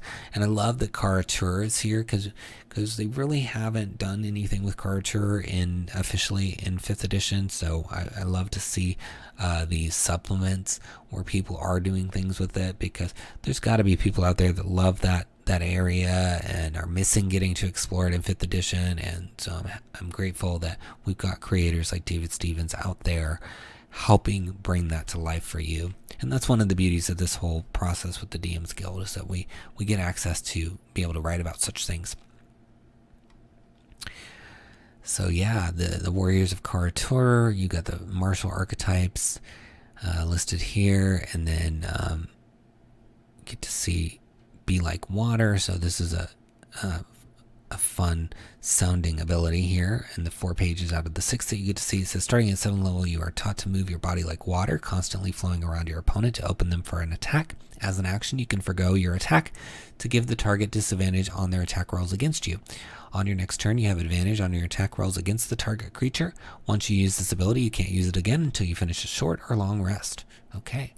And then we'll skip over the 10th ability and show you the 15th. Heavenly Palm. When you reach 15th level, you are taught the Esoteric Heavenly Palm. Your unarmed strikes now do additional 1d4 radiant damage. When you reach 17th level, that radiant damage increases to 1d6. Awesome. So some fun stuff there. And then that's just one of the subclasses. They've also got a Warrior of Praying Mantis Fist here. In a training hall on Wushan Mountain in Xiaolong, warriors are taught the path of the Praying Mantis Fist, which emulates how a praying mantis fights and kills its prey. The Praying Mantis Fist teaches the techniques of punches, kicks, and throws, all targeted at weak points on an opponent's body. The Mantis warrior conditions their body to receive punishing blows and hardens their hands into hammer-like fists. So that sounds like a fun angle. Praying Mantis reminds me of a lot of martial arts movies and things that are out there. So I think this could be really fun. And again, it's Kara-tur, so you get the subclasses that you could probably use anywhere, and then some Kara-tur flavor as well. So why not check it out? Look for Warriors of Kara-tur in those links in the video description and give it a click. Next, we've got the Watcher's Pool, which is an adventure supplement for the Wild Beyond the Witchlight's Chapter 2 Hither section, with some gorgeous art by Daniel, or I'm not sure Daniel Kahn did the art. It looks like Nico Domenico or Dr. Mapso did the art, but the book is from Daniel Kahn, and it's $1.99, so that's an incredible price for this 10 pages. It says, mystery abounds in the fantastical Feywild, where evil things lurk, strange things are at work, and what's real may be quite absurd. The locals believe the secrets of Prismere can only be pierced by a fabled antlered serpent known as the Watcher. Unfortunately, much has changed since the Hourglass Coven took over. While the Watcher still resides in his cave, they now find themselves alone, tormented by the Coven's minions. Will the heroes find guidance from this curious creature, or be forever stuck in the swampy mire? So, Prismere is the domain of delight introduced in Wild Beyond the Witchlight, and Chapter 2 is all about the hither portion of Prismeer, because Prismeer is divided kind of into 3 little regions. And it says each of the locations presented in this chapter can be explored rather quickly, and it aims to add a new location, the Watcher's Pool, to the northeast corner of Hither and integrate it seamlessly into the flow of the chapter. So what Daniel has been doing with these 2 releases is enhancing that Wild Beyond the Witchlight experience. So you have the first book, which had to do with the tower that's in that first part, and then this one deals with the Watcher's Pool, which is a brand new area. So the first one, Daniel worked with Slanty Tower, which was, and it's already a bestseller seller. This one's also probably going to get there because it's in the top sellers under $5. And you can see how beautiful the art goes together with these, and some beautiful art inside as well. So looking at these pictures here, but we'll get to more of those in a moment. So yeah, it says the party can head to Watcher's Pool immediately after Slanty Tower with Sir Talavar in tow, or at any point during their time in Hither. And what I like about this is, you may have players that make it all the way through Wild Beyond the Witchlight and they just still want to do something in Prismeer. So I think this could be a good option. And really, the Feywild's a pretty big place. I'm guessing you could plop this location, the Watcher's Pool, into another Domain of Delight, and there's a lot of those being created. In our Feywild companion book, we have Dualis, so you could plop this into Dualis and have another location there. So lots and lots of domains. I know all the Adventure League titles, those came out with domains, and those titles are fun, but they don't have a ton of information about the domains as far as like maps and things. Those Adventure League ones, so this might be a way to give you another location in one of those Adventure Leagues. Because this isn't already a named location in Prismeer, I think you can easily port it to another one, another Domain of Delight. So let's see if we can read some stuff here. Let me find a good little spot here. Light from outside reflects off the water, dancing across the ceiling of this small cavern. At the back of the cave, an antlered serpent rises from the water and peers in your direction with a downcast look in its eye. Very cool flavor text here that you get to read, and there's lots of read aloud text, especially when you have a 10-page adventure. It's nice that they're including that flavor text. A lot of times that's what gets skipped, and I really appreciate that Daniel is including that here, because you never know when you're going to need that, and I think it sets the stage really well. But love this series. I'm assuming Daniel's going to do more titles, so I'm looking forward to looking at those. They all have really nice artwork and some fun content going on, so check it out under Watcher's Pool in the links below. Give it a click. Next we have Whispers from Below, with this cool brain with legs or tentacles or something on it here, and it's by Tristan Fischel, and it's a pay what you want title with a suggested price of $1 for 32 pages. Whispers echoing up from somewhere deep below battle strange twisted experiments of Zithrix the Mind Flayer as he tries to bring his kin to the surface to feed upon the world. It's a short 32-page module covering levels 1 to 3 with inspiration and light building for previous levels and suggestions on threads to follow up. It's a setting neutral, presented in an organized and compact form. And it's fast-paced, multiple session, offers considerable amount of content to fall back on, but encourages original content and growth on the Dungeon Master's part. So that's nice. And I love that it's pay what you want. Those are fun. So you get to see 5 of the 32 pages. And here's your table of contents. So it's broken into 3 parts. And then you got magic items, monsters, and maps. And then even some character options, backgrounds, and I see 3 subclasses: Path of the Perfect Rage, Way of the Focused Mind, and College of Sounding. So quite a lot in this book, which is nice. So here's the adventure, the hooks, very nicely laid out. I love this little stained glass detail on the bottom here. It says, a group of goblins being controlled with the brand of Zithrix are kidnapping travelers and taking them north. If caught and questioned, they have a far-off look in their eyes and simply repeat that they must take them north to the tower. What are they up to, and why are they acting so strangely, and what exactly is the strange tower? So that's just one of the adventure hooks that can lead you to the setting of this adventure. but I'm really liking the art and the layout.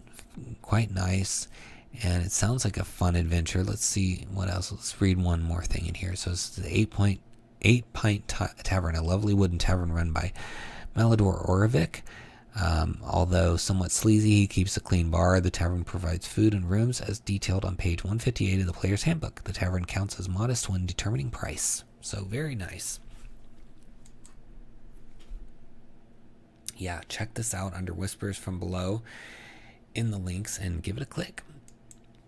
And now we have Worms of the Realms, Mythic Encounters, from a group of people including Ashton Duncan, Brian Holmes, Cassandra McDonald, E.R.F. Jordan, J.A. Valor, Magnus Vogel, Noah Grand, and Steve Fiddler. And it's already a best silver seller. It came out and it's just shot up the chart. And best silver means it's sold 100 copies already. It's $14.95 for the PDF. It's got the hardcover premium color book of $39.99, or you can get both for the price of the premium color book. And it's already got some high ratings on it. And there's a link here to get a discount, so you can use the discount if you want. And it's got 33 different dragons of myth and legend. So it says, awaken these ancient beings and watch the panic and chaos ensue as they fly over your campaign. These dragons appeared in the articles of Worms of the North or Worms of the Realms from Dragon Magazine and are making their 5th edition appearances in this hefty tome.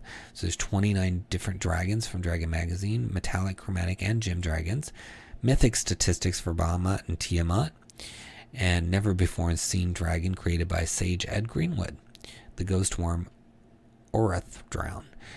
It's an original dragon created for the magazine but was never seen until now, so that's quite nice. And then you got mythic magic items, spells, and boons as reward for the heroes. So lovely art and layout. Always a good job on the layout with titles from Steve Fiddler and the crew working on this. And you've got some spells here, and here's a mythic hero, so we'll look at that in a second. But you've got Draconic Guard spell, Detect Dragon. So for mythic hero, it says, for adventurers who manage to bring down one of or many truly mythic creatures, consider rewarding them with the boon of the mythic hero. This marks a turning point in the party's adventuring career. They are the vanquishers of godlike entities. The boon of the mythic hero. Bearers of this boon are granted a number of benefits. You can attune to one mythic quality magic item without requiring an attunement slot. Nice. First time you are reduced to 0 hit points, you don't die or fall unconscious. Instead, you gain a number of hit points equal to your hit point maximum. You can now perform the mythic acts below until you are reduced to 0 point hits again, or complete a long rest. So mythic action, at the end of any turn in combat except your own, you can take a single action choosing from attack, cast a spell, dodge, or hide actions, or you can move up to your speed without provoking opportunity attacks. Once you use this feature, you must complete a long rest before you can do it again. And then there's 2 other abilities. I'm not going to read all those. I want you to come read them for yourself, but they look fun. And let's take a look inside. I guess I didn't load it for you ahead of time. That's all right. We'll load it real fast right now. Love the cover, really nice artwork. See lots of good people working on this. It looks like typical Vorpal Dice Press stuff. Very nicely laid out. Looks good. Good team.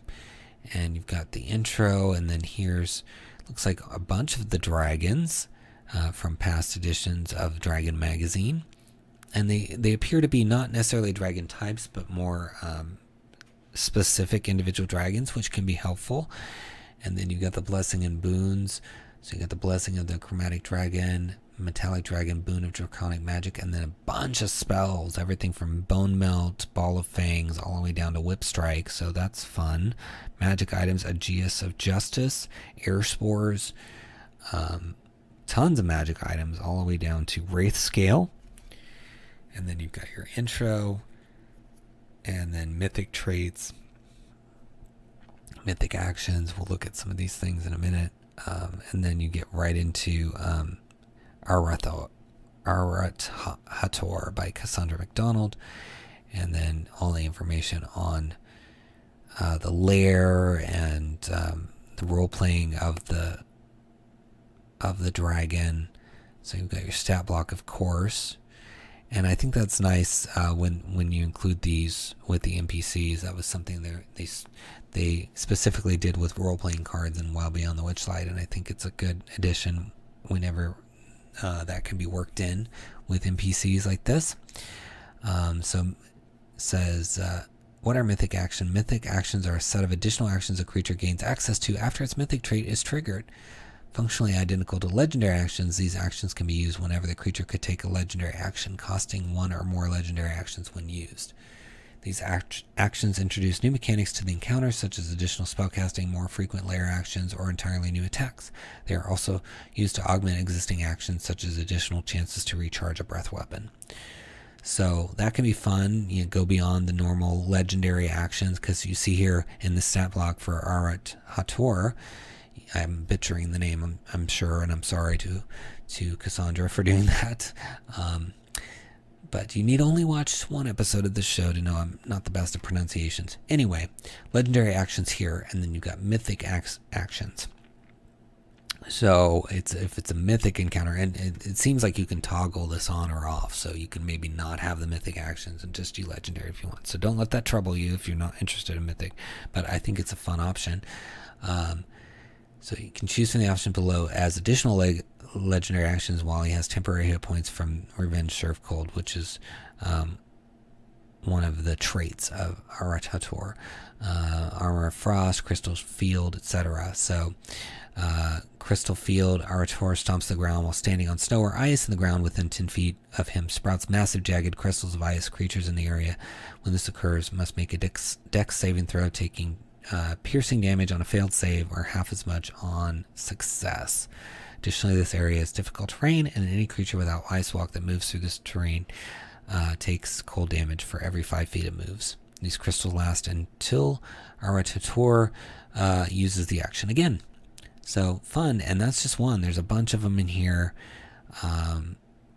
You've got some great authors. Ashton Duncan worked on Feywild Companion, wrote the trinkets that we have in that book, and did a great job. So got to check out what Ashton has done here as well. And yeah, some fun art. And yeah, I think with the new Fizban's book coming out, you're going to need dragons, going to need all kinds of dragon stuff. So this is a great way to get some named dragons into your campaign, along with some extra spells and items. So yeah, check it out under Worms of the Realms Mythic Encounters in the links below. And speaking of dragons, now that we're at the last title of Dungeon Masters Guild, let me take a moment to tell you that we have a new dragons book coming out from Splinterverse Media called Fizban's Vault of Draconic Secrets, and it comes out on Monday, October 25th, 2021, and it's over 50 pages of everything you need as a player to get in on the dragon fun that is coming with the official Fizban's book. We've got subclasses for all the subclass, or all the classes in Dungeons and Dragons, and they're dragon themed, so that's going to be a lot of fun. And there's so many other secrets in there that I can't tell you about, but if you follow me on Twitter at Splinterverse, you can start seeing some of the reveals that we've been doing as we lead up to the release, and you can get excited along with us. You can also subscribe to the channel, like the video, leave a comment. I do try to respond to all comments, so please reach out, talk to me, and share the video with friends so more people can find out about these creators and the channel, and click those links. Support all these creators, and if you buy anything on those links, it helps support the channel and of course Splinterverse Media to make more books for you to enjoy. And speaking of other books, we've got the Feywild Companion out there. It's doing great. Lots of people excited about it. It's really a fun option for you. 150 pages of Feywild stuff to supplement your Wild Beyond the Witchlight, or to just create your own thing for the Feywild. As I mentioned, we've got our very own Domain of Delight fully fleshed out with a map in there and some crazy hooks that I would love to mention, but I don't want to spoil it. So if you want to just do your own thing and go into a brand new domain, that's a good option. It's linked below under Feywild Companion as well. In the pinned comment, you can get the link for that, or in the video description. We've also got books on lineages, potions, lots of good stuff. So check out all the books. There's a section in the video description on the Splinterverse books, so check those out. And now let's move on to DriveThruRPG. Our first drive-through title this week is Arduin Eternal: Cultures of 𝘼𝙤𝙤, with a fun cover here. It's by Emperor's Choice Games and Miniatures for $2. Author Monty St. John. The page count is 174. It says a conundrum of cultures is spread out before you. Tired of playing the same old hero? What happens to a dwarf raised by a throne? What kind of skills would a cosmopolitan kobold achieve? What effect do the dark rites of Mamarchand have on the burgeoning villain? Compiled within this is a myriad of cultures simply too vast to be included in the core rules of Arduin Eternal. So this book is focusing on various races, basically, to supplement OSR. So let's look inside. Fun little logo there. I like that picture. Very cool line art style, reminiscent of many OSR and classic D&D books. So you've got, looks like, okay, the different cultures. So here's a background, cultural influences. So it is actually just cultures from what I'm seeing. It's not necessarily races. So that's interesting. I like that, though. We can always use more information on the culture. So let's read about Altala here. Background: a young nation birthed out of the womb of several ancient empires. Altalans are vibrant, active people, bustling whether they are working the land, playing the water in ships, or trekking the dunes of the desert. Individuals raised in this culture gain the following. Okay, so they get culture scores. They can read, write certain languages, and then they have influences here. And then it talks about their dress, their outlook, society, religion, and power, prejudices, and fears. So for prejudices and fears, placing disgrace on their family, their name, or the honor of their country, giving birth to twins, or breaking from the proper protocol in life are their fears. Okay? So I'm going to look here at the table of contents and see if maybe I missed anything. Okay, so it lists all the cultures, all the different nations, and then it's got a map and character sheets. So yeah, it's going through all the different cultures. So apparently there's another book for Arduin Eternal that mentions these, and this is just going to give you a lot more fleshed out detail about the cultures, which you can always use as a DM if you're running a setting. You want to know more about each of the little realms in that setting, because they can be quite detailed and your players are going to ask a lot of questions. So if you're playing Arduin Eternal or you're interested in playing it, this could be a good option to learn more about the cultures at least. And it's only $2. So check it out in the links under Arduin Eternal and give it a click. Next we have Bastard Big Guns, Redefined 5th edition from Parallel Publishing, $3.45 for 40 pages. Our author is Angus McNichol. The author says, I play 5e, I love playing 5e, but there's no such thing as a perfect system. This SRD hack pack features a lot of changes over the basic system of 5th edition, which you can choose to use or not as you see fit. It says alignment is out, replaced by aspects that give you some direction to your roleplay. Experience points are out. Armor class is out, replaced by defense and damage reduction. Attributes are refined and rebalanced against physical, mental, and social. And restrictive classes are dumped and levels in favor of a more open development system tied to karma, which is they're using karma for experience. So basically we check out all the stuff that gets in the way, straitjacketing your creativity, and then we throw in some guns too. So fun, different sounding supplement. I like that. Get some ideas on how to tweak 5e. Maybe you've been playing it a long time and you want to mix it up. So got the intro, getting to see 6 of the 40 pages here.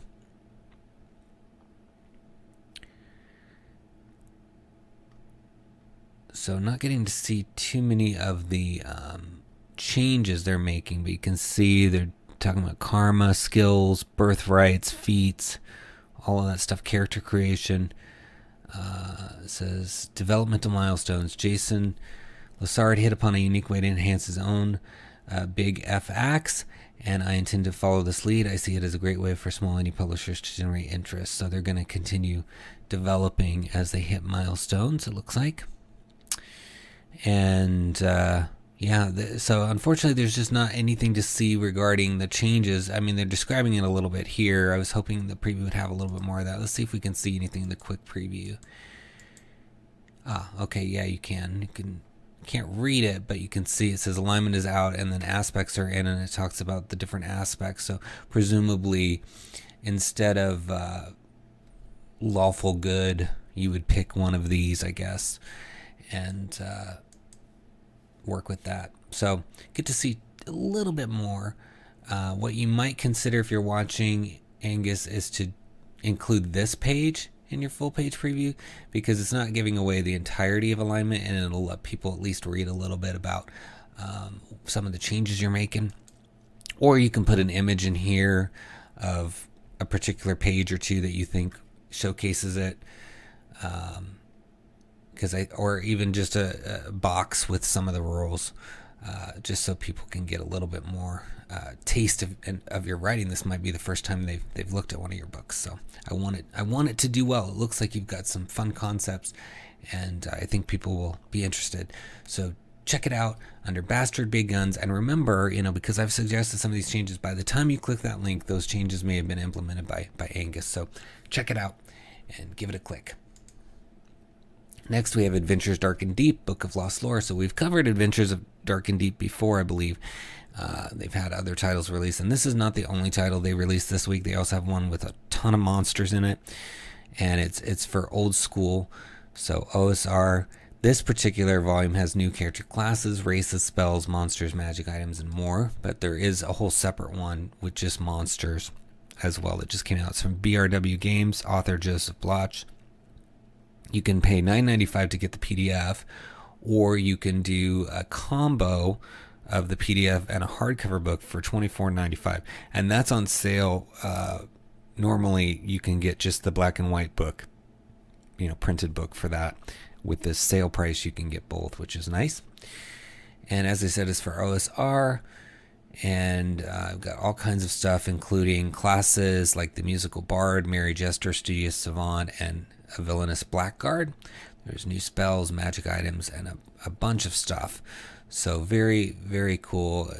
There's a lot of people that still play first edition OSR, and expanding what they have available since the original inspirational materials are decades old is always nice to see. So let's take a look here.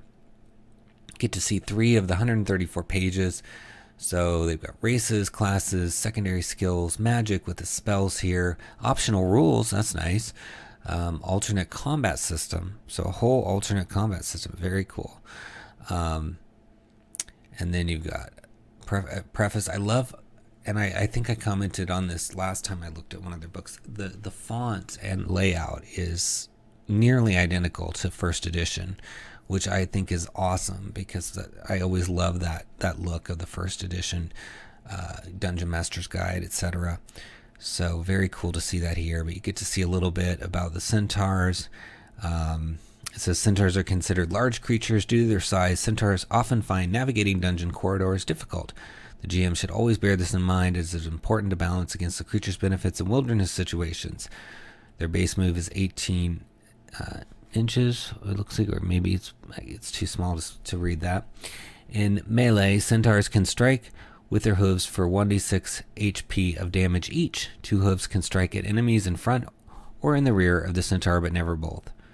Very cool. So details on hoof attacks here. Got a height determination table. If you'd given this to me back in the day, I wouldn't have been shocked. I would have thought, oh, okay, this is just another book from TSR, but it's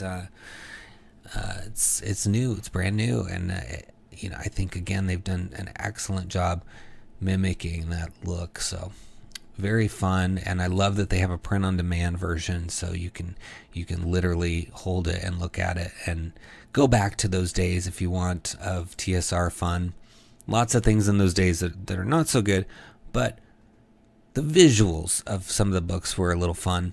So check it out under Book of Lost Lore, and keep in mind they have other titles in the Adventures Dark and Deep as well. Give it a click in those links. Next, we have Breath of Life: The Vanguard by Orphaned Bookworm Productions for $15. Authors Norman K. Mitchell Jr. and Connor Bates. It's 38 pages. It says it's their first product, so that's exciting. And it harkens back to a nightly class of the 3.5 edition. It is a reimagining of that class using new mechanics and systems to make it more dynamic and more powerful in comparison to other non-magic classes. It says to go with the 1 to 20 class, you will get 8 archetypes to diversify how your Vanguard operates. So that's awesome. And things like the Courser, which is a horse riding subclass, and then the Dueling Master, the Sword Master. You get class options for existing classes like Way of the Iron Skin. So it sounds like they have other subclasses in here as well. Feats, all kinds of stuff.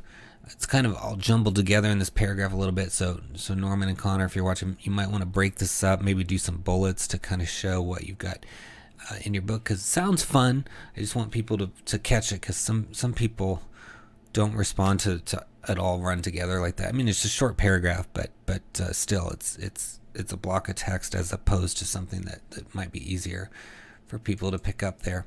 But love this cover art. Nice borders in here. Some fun artwork.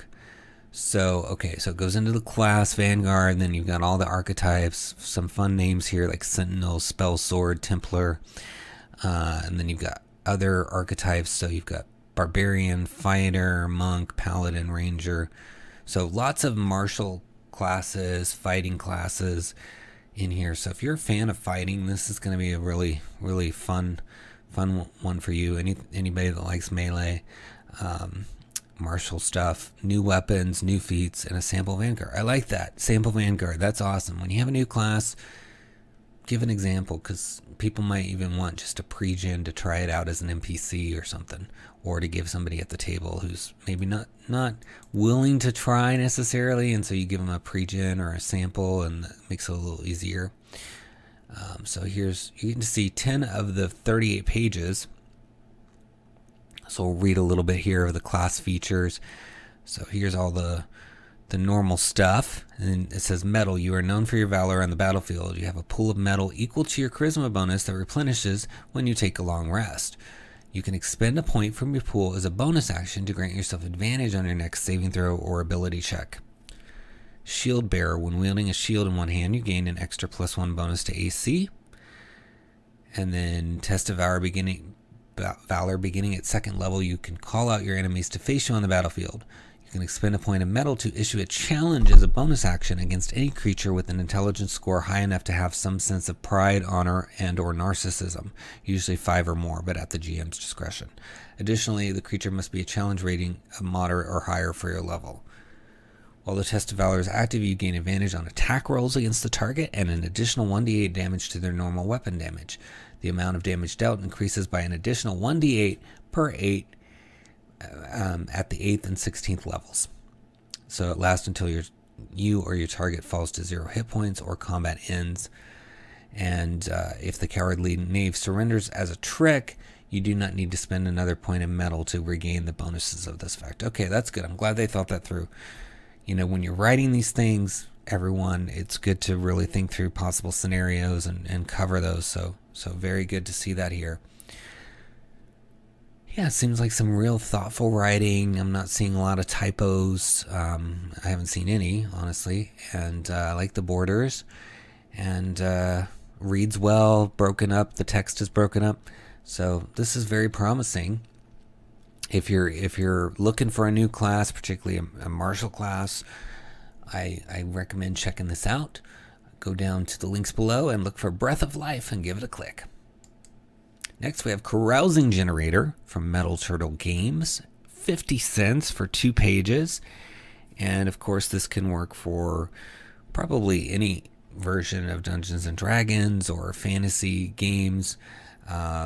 It's, carousing is something that happens in a lot of games, so I don't think it's super specific. It needs to be just 5th edition or anything. So if you need some carousing in your games, this is an option. It says, what better than carousing to spend your hard-earned gold coins? Not only will it give the PC's XP, but can lead to interesting and unexpected emergent stories.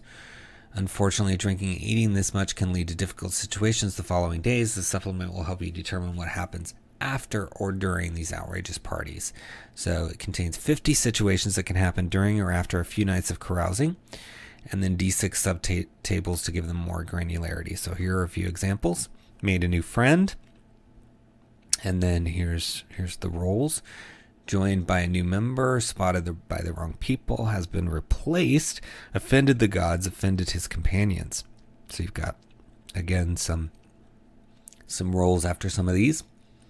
Punishment, so it has been replaced, and then it says D6, it could be an illusion, a clone, a doppelganger, an evil twin, and then offended the gods, punishment, admonition, ambush, struck by a plague, divine envoy. So I like that they go deeper there with some of this, and looking at they don't have a full preview, but looking at the quick preview, you can kind of see it's got the various things that you could be carousing doing, and then those little subtables. So I think the subtables are really what makes it, because you could use those even for other things. I mean, figuring out between, whether you're going to deal with a drunkard, a waitress, a priest, a nobleman, as the new friend, that you could use that table for something else. So I like this. Carousing hasn't been fleshed out too much, and it's accessible for all these different games, and it's only 50 cents. So why not grab this? It's under Carousing Generator in the links below. Give it a click. Next we have Dark Tower, the Sunken Temple of Set, and it's by Chris Doyle, and it's a level 7 adventure module from Goodman Games, and it's $6.99 and 16 pages.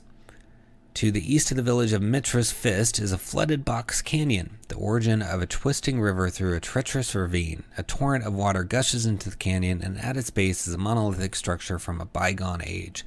The secluded temple is partially flooded and has been shunned due to a deific curse.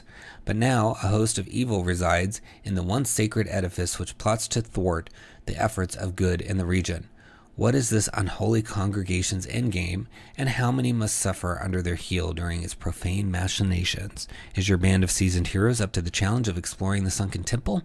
What evil now lurks in those unhallowed halls? But more importantly, what fabulous treasures, both mundane and of eldritch power, could be claimed by defeating this malevolent uprising?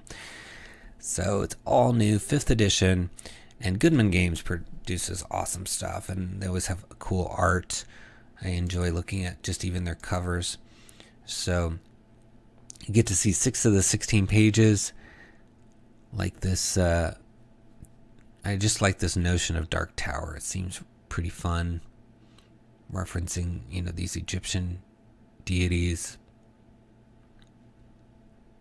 Cool. Okay, so you got your stat block for a large humanoid called Sobin here. Information on area 2 that you go to, and here's your adventure hooks. We'll look at one of those in a minute. And then you got some new weapons, so like Makana is a flat wooden sword like paddle set with obsidian shards or serrated animal teeth. Shark or crocodile teeth are commonly used. So information on even the prices of them, how much they weigh if you're using encumbrance. So I like that. Adventure hooks. The were-crocodile priest Rinkus is trying to lure heroes to the Sunken Temple to confront his new master. How the characters learn about the Sunken Temple is up to the GM, but here are a few suggestions. The characters begin as captives to a band of Sobin. The party is told they are being taken to be fed to the temple's master. The Sobin are hopeful for a reward. Either the characters can escape en route, or they could arrive at the temple still prisoners. In either case, the GM can develop a way for them to escape or allow them an audience with Rinkus to bargain for their freedom. Here's another one, just skipping one here. Rinkus, through intermediary followers of the god Sobak, contacts the characters and offers a reward of gems if they investigate a ruined temple in the wilderness to the east of Mitra's Fist. So that's just 2 of the possible hooks. They've got 4 here, which I appreciate. Helps the GMs get the characters into the location, sets them up for fun. I'll read one more thing. I'll read the flavor text here for the rope bridge. Travel through the broken rocky terrain has been slow at best as you meander along the top of a steep-sided ravine. Below, the bottom is occupied by the churning rapids of a swift-moving river cutting through the barren landscape. A worn rope bridge spans the ravine at a narrow location. It appears sturdy as it sways in the cold breeze. So I like that. Very well written, kind of moody feeling of being near this rope bridge. I like it. Yeah, it looks fun. Love the cover art and Dark Tower. So why don't you check it out by looking for Dark Tower in those links below and give it a click. Next we have Heavy Metal Adventures presents Dungeon Crawl Companion number 1, Optional Class Rules by Banjo Destructo is the author there. And it's on sale right now for $1.50, normally $2, 14 pages. And, you know, Dungeon Crawl Classics is for D20, OSR, however you want to use it. So it says Dungeon Crawl Companion is a new series of gaming products and supplements for the Dungeon Crawl Classics role-playing game. In issue number 1, the 7 core classes in the rulebook gain some optional rules that adjust their abilities to enhance gameplay. So this is the Cleric gains more spellcasting options and the powerful Holy Amulet. The Thief gains a new way to use thief skills and luck. The Warrior gains new Mighty Deed utility and new Lucky Unlucky weapon rules. And the Wizard now researches spells with more flexibility and can write scrolls. So I'm not going to read all the options here because I want you to discover them, but it sounds like there's some fun differences. 4 pages here that you get to see out of the 14. So yeah, they're covering all those core classes. And here it goes into the Holy Amulet for the Cleric. And we'll read a little bit about that because it says, here's the optional rules. Rather than generating and choosing a set list of spells to choose from, clerics may pray for spells from their god once a week on the god's Sabbath day. Rather than having the number of spells known by level, clerics may pray for 5 spell levels per character level of spells that are available for their character level. For example, a level 2 cleric will be able to pray for 10 spell levels of first level spells, but a level 3 cleric will be able to pray for 15 spell levels of first and second level spells. So, cool little tweak. And then you've got Holy Amulet. Every cleric will have a Holy Amulet that connects them to the spiritual powers of their god. Their amulet also acts as a divine focus of their sacrifices and acts of faith performed for their god. It can provide bonuses to the spellcasting ability of the cleric based on the piety and attentiveness to the priestly duty. So yeah, just a fun little option. It's got some other details here. I'm not going to read everything. I want you to discover it on your own. But it's nice giving them a little tool that they're going to have to do some different things. And I like that they're covering every single class. So if you've been playing Dungeon Crawl Classics and you want to try some tweaks, some optional rules, some alternate ways of doing things, then look for Dungeon Crawl Companion number 1 in the links below and give it a click. Next we have Embracing the Void by Grimm Press, $6.99 for 25 pages. And it doesn't say over here which version of Dungeons and Dragons, so we'll look and see if we can figure it out from the text. But if you're watching Grimm Press, you might want to update that so people can find you more easily. Because if they filter just by the edition, this book is not going to show up. It says each volume of Unearthed Souls is to be roughly 20 to 30 pages and packed with full color art, illustrating different types of 5th edition compatible content. Okay, so it is 5th edition.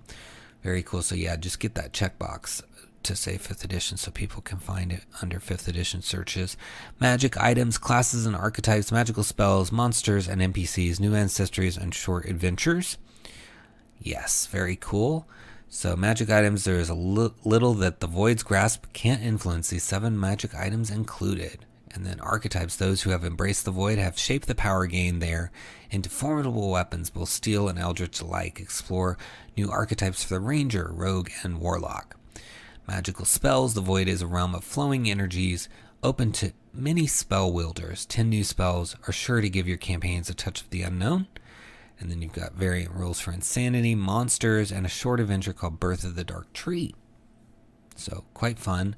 And look at how nicely laid out it is with some fun art for all the different magic items. And I like that it's void themed. I mean, you don't have a lot of things for void, so this is really helpful. And I think the art is really nice. This void touch chainmail looks stunning. The rags of 𝙁𝙤𝙧𝙬𝙧, that looks really great. I mean, all of them look great. And then down here you've got a rogue subclass called the Dark Path, and information on spell casting. And so yeah, it's adding some fun stuff, it looks like. So let's take a look at inside. Love the cover. So yeah, you've got all the information that go right into the magic items. We'll look at one of those in a minute. And then yeah, you've got the rogue, so as well as spells. That's nice. Blessing of the Void, Cold Edge of the Void, Conjure Shadows, that sounds fun. Dark Dimension. So let's look at Conjure Shadows. You manipulate the unlit areas around you, causing 4 shadows to form and appear in unoccupied spaces that you can see within range. Each shadow disappears when it drops to 0 hit points or when the spell ends. The summoned shadows are friendly to you and your companions. Roll initiative for the summoned creatures as a group, which has its own turns. They obey any verbal commands that you issue to them. No action required by you. If you don't issue any commands to them, they defend themselves from hostile creatures, but otherwise take no actions. The GM has the shadow statistics. So that's fun. You can create some shadows, and they can help you in battle, give them commands, all kinds of stuff. That could be very thematic too, if you have a character that's maybe darker, or they've made some sort of dark pact, or maybe it's something to do with Ravenloft, even an NPC that could do something like that. That could be fun. So very cool. And the patron for the warlock is called the Void. That's awesome. Love that. But let's go back up here and read about some of these items, because they look really cool. So this is the Ring of Void Zombie Summoning. So let's read about that. This is very rare, requires attunement. Created by voidsmiths, these rings contain the essence of a bound void zombie, originally given as gifts to valuable servants of the Void Barons for protection on travels away from the void. While you wear this ring, as an action, you can speak the command word to summon forth a void zombie.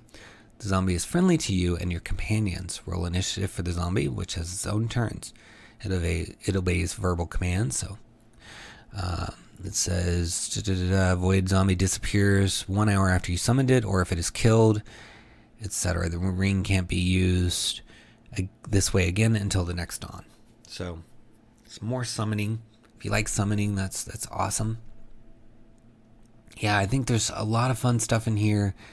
Again, fleshing out things involving the void. And it says in here, the void has been referred to by many names: Shadow Realm, Realm of Cold Embrace or Nothingness, Shadowfell, or Ether Space, among many others. So, yeah, more Shadowfell, Domain of Dread stuff, the void. Yeah, I like it. And the void is like a name that is used a lot of times for just a dark place, right? Like even a pocket dimension. So you could even though this probably fits best with the Shadowfell in 5th edition, you could have it be sort of this pocket dimension of darkness, or some sort of demi-plane thing if you wanted. Just call it the void. There's a lot of ways that you could use this. So I like it. Great job, Grim Press. I recommend it. Go to the links below and click on Embracing the Void and check it out for yourself. Next we have Floof Quest, Hassle in the Quagmire. Join your fellow froggy floofs on a mission to save the swamp. And look at all this fun happening on the cover. It's from Fehu Games for $5. And the page count isn't listed, so I'm not sure how many pages. And author is Lloyd Metcalf. And it says it's a swords and wizardry and 5th edition adventure.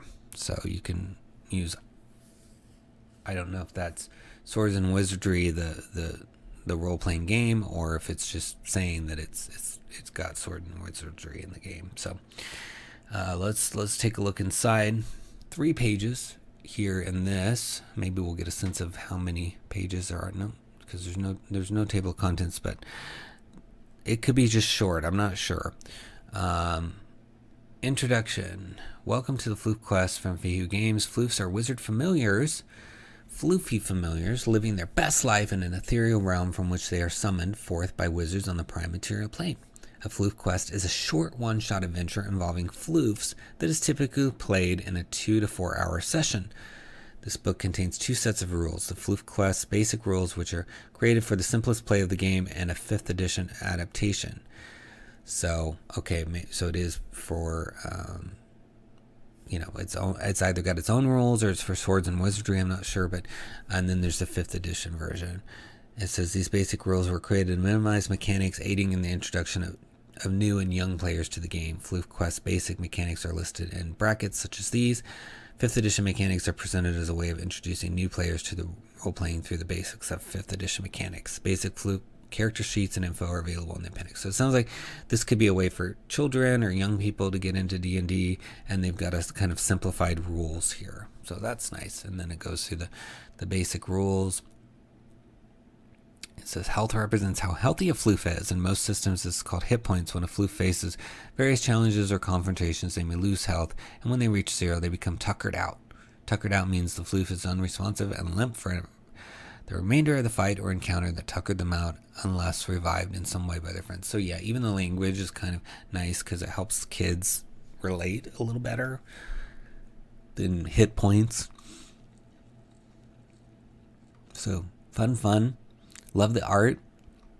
Yeah, so if you're looking for something maybe to play with your family or children or your teacher, this might be an option for you. Hopefully they'll add the page count so you can see how many pages, and yeah, I think it could be fun. I like the artwork, and even the interior artwork is really good, so I think that's really promising. And I like the names like Tuckered Out and Floofy and all that good stuff. So check it out under Floof Quest in the links below and click on it. Next we have Hope Not Lost. It's a solo origin story for first level cleric from A Hole in the Ground Terrain and Games, author Joel Logan.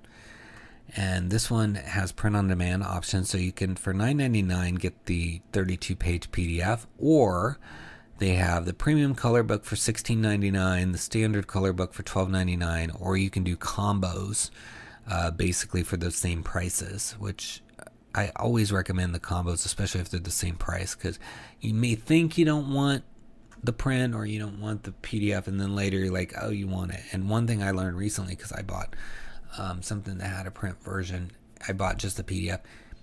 When you come back later and you want to buy the print version, there's no subtraction. You don't get like a bonus because you're buying the print version now. It's not going to treat it like you're buying the rest of the bundle. It's going to treat it like you haven't purchased it before. So if you see a bundle and you think ever that you're going to want both, I encourage you to buy the bundle the first time, because if you don't, you're going to pay extra when you come back later to either get, just the PDF or just the book. So keep that in mind. So Hope Not Lost here is a solo origin adventure for a first level cleric. It's designed for one game master and one player. Okay, so it's not really, I'm not sure it's solo, it's more duet, it sounds like. It's 5th edition, and it begins with the player's birth when they are left on the steps of the temple. The priest of the church raises the player as their own child, and to be a priest of the order, the first part of the adventure gives the player 4 encounters to develop and test their early morality and values. At the end of the 4 encounters, the player is ordained and is given their first character sheet. Depending on their choices, they will gain light or darkness points to spend on customizing their skills before proceeding to the next portion of the adventure. So I like that it starts before you even have a character sheet. That can be intimidating for somebody new. Giving them a character sheet, it looks daunting maybe for some people. It might also help them organize. Could go the other way, I guess, but Duet is a good way, I think, to introduce people to the game because it's a real safe space. It's just you and whoever you're playing with, so you can talk openly about your feelings about the game and your questions, etc.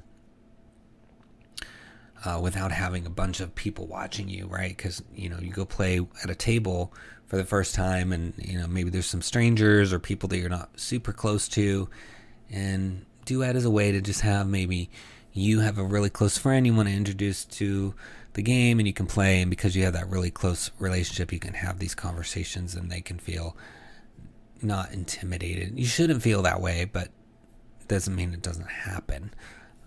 So anyway, let's see what's included. It's got the 42-page PDF maps, both digital and in the PDF itself, a narration package that includes audio files, so nice, and some videos even for some of the stuff here. Pre-gen character sheets, master player handout, temple worksheet, game master guide, and a PDF of a sermon and prayer journal designed to help the player actually roleplay. They can roleplay delivering a service at their temple. That's awesome. A set of physical cards that have been made for the adventure. So they're piling a lot of stuff in here. I think that's great that you get that. I mean, for $13 you can get the 32-page book and all these extra things. So I think that's a fun time. All right, let's look inside. So, and I like the cover a lot. It says it was funded by Kickstarter, so that's cool. Had playtesting. So you get to see the first 4 pages. And it says it's the second in a series of solo origin adventures. And designed for one game master and one player. So yeah, definitely Duet here. It says a great adventure for a first-time player that a parent can run for a child or a game master can run for an experienced veteran role player. So might even be fun if you just wanted to try Duet as well. You don't have to be brand new. And then it says, choose a setting, though certainly not required. You may want to consider where your game world is. We have tried to be vague and neutral to any campaign setting so you can easily adapt it. But you could choose, for example, Greyhawk, Forgotten Realms, Aznar, The Last Kingdom, or one of your own design. So yeah, fun. That's cool that it's generic enough to be plopped anywhere, so you could just spin out of this into some normal non-Duet adventure if you wanted.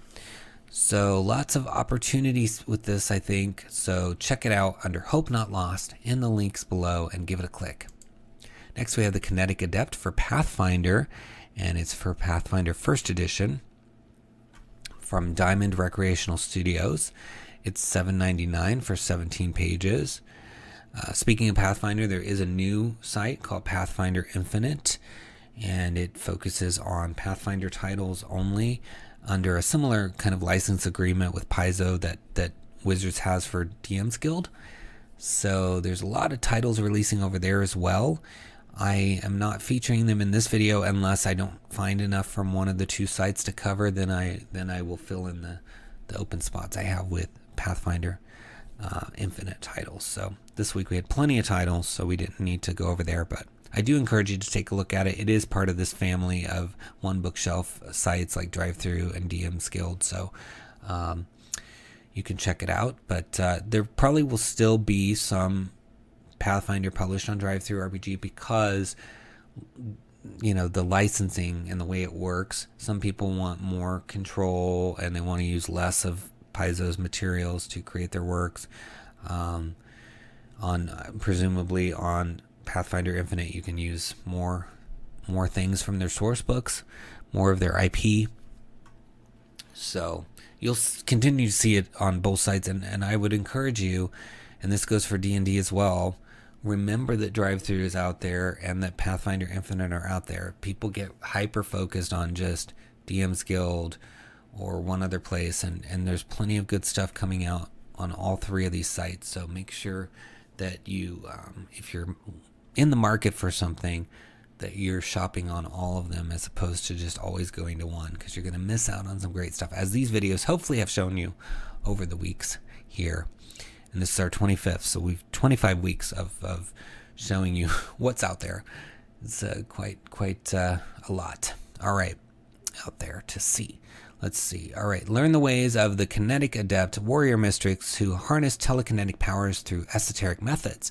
With the power of their minds and spirit harnessed with focused kinetic adepts, manipulate multiple weapons at distance in ways more traditional martial combatants could never hope to mimic. Come to grips with the impressive power of flares and the dynamic approach to combat they offer. Explore the ascendant paths and varied traditions of the flexible kinetic adepts, stoic bastions, and boisterous manifold brawlers. Enhance your personal arsenal with new equipment options produced by arcane engineering, harnessing the properties of resonant crystals. Take up the mantle of the kinetic adept and always be well armed. So it seems fun, and this cover is really cool looking. I like that quite a bit. And the author is J. Casey Fitzgerald, by the way. All right, looking inside, you get to see 5 of the 17 pages. Some more fun art in here. So you've got information on the Kinetic Adept, which presumably is a class, and then your archetypes, feats, equipment, and wondrous items. So here's information on the class. So you get to see pretty much most of the class information in this little preview, which is nice. So let's see if we can find something interesting to read. So Flare. At first level, on every even level, a kinetic adept gains new abilities related to their manipulation of kinetic and spatial energies. Unless stated otherwise, a flare may only be selected once. The DC for any flare is 10 plus 1/2 the kinetic adept's class level plus their chosen ability modifier. A detailed list of flares is located at the end of the class section. Focus. Kinetic adepts learn to harness and maintain a special pool of energy called focus, which they use to manipulate kinetic forces around themselves. Many of their abilities require the kinetic adept to either have, expend, or commit focus. Focus committed to an ability is effectively removed from the kinetic adept's focus pool.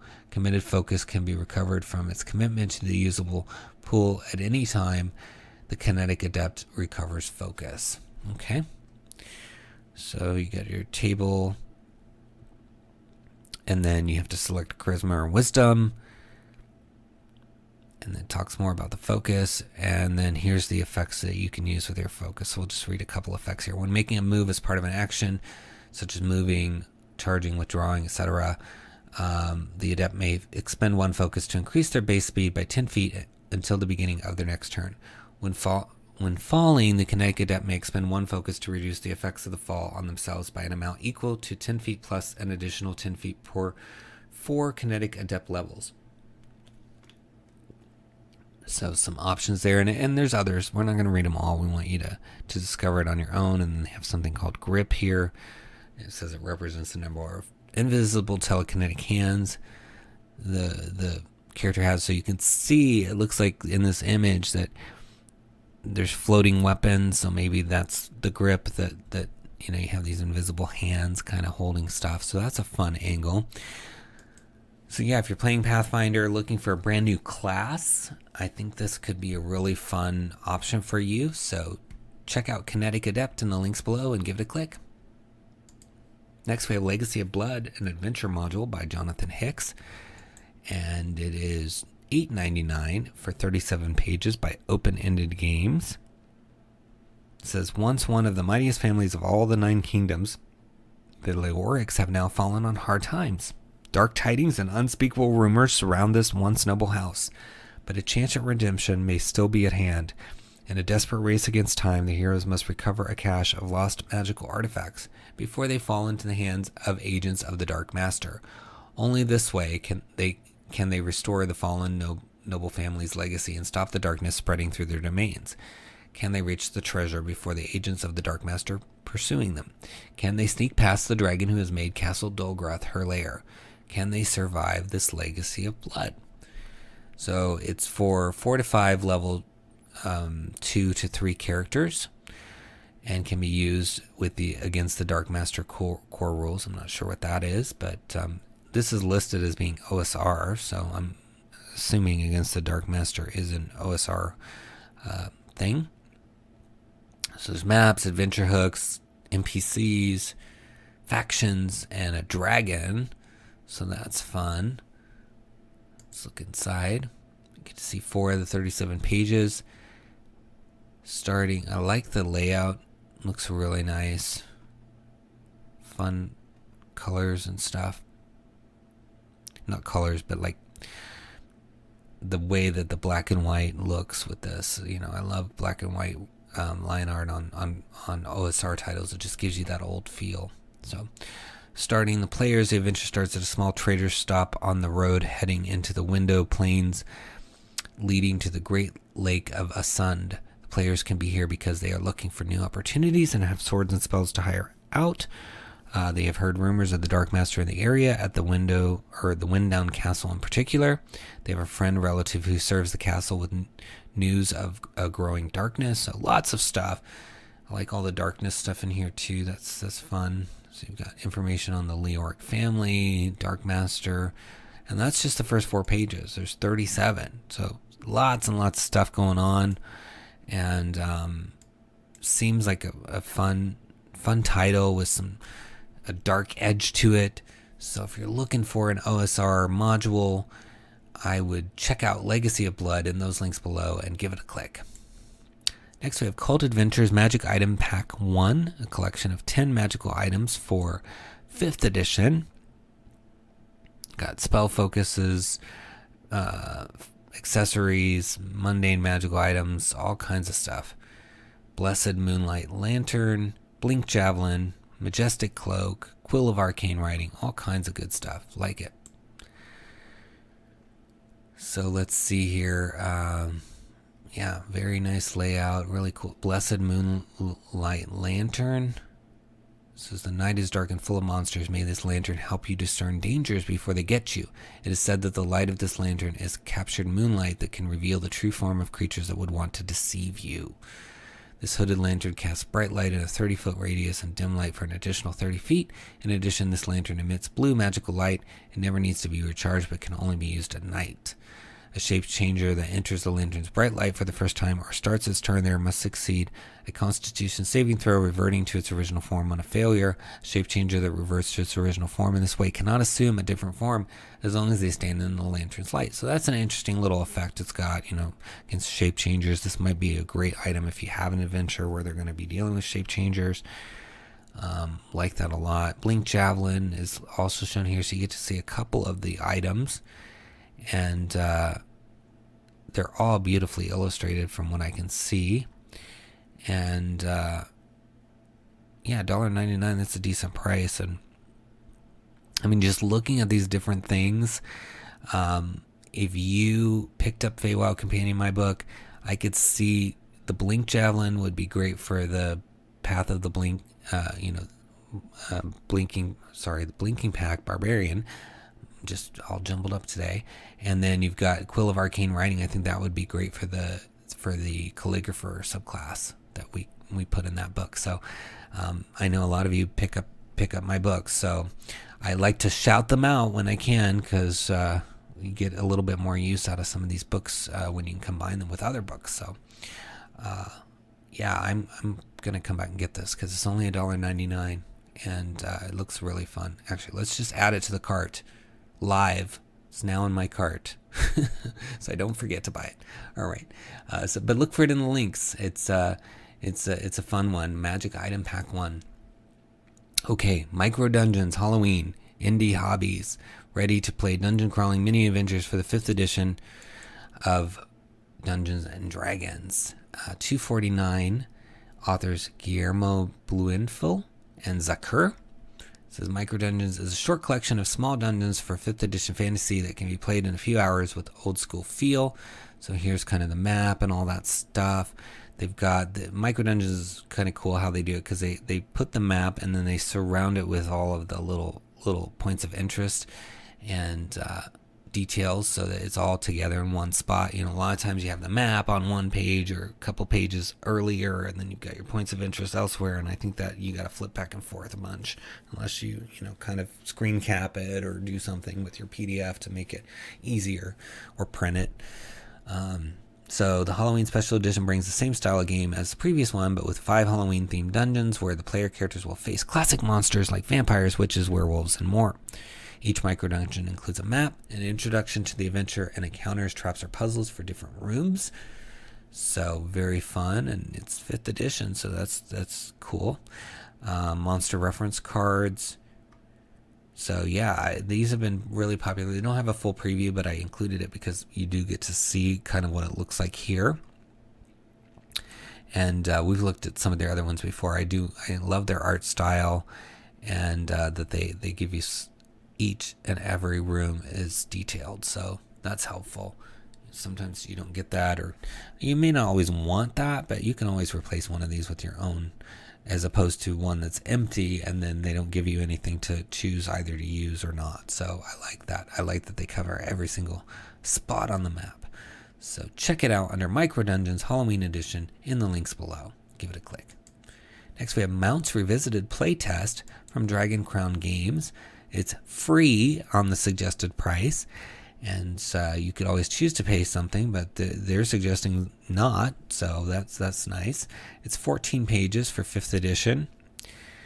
It says it's a full and free rewrite of the 5th edition mounted combat rules. The supplement is a result of months spent studying media, posts, articles, and interviews from official sources to unravel how mounted play was originally meant to work in 5th edition. And as far as research has been able to reveal, it should also be an accurate representation of the rules as intended. Not all questions concerning the rules issues have been answered through official channels or via statements from the designers, so creative liberties had to be taken.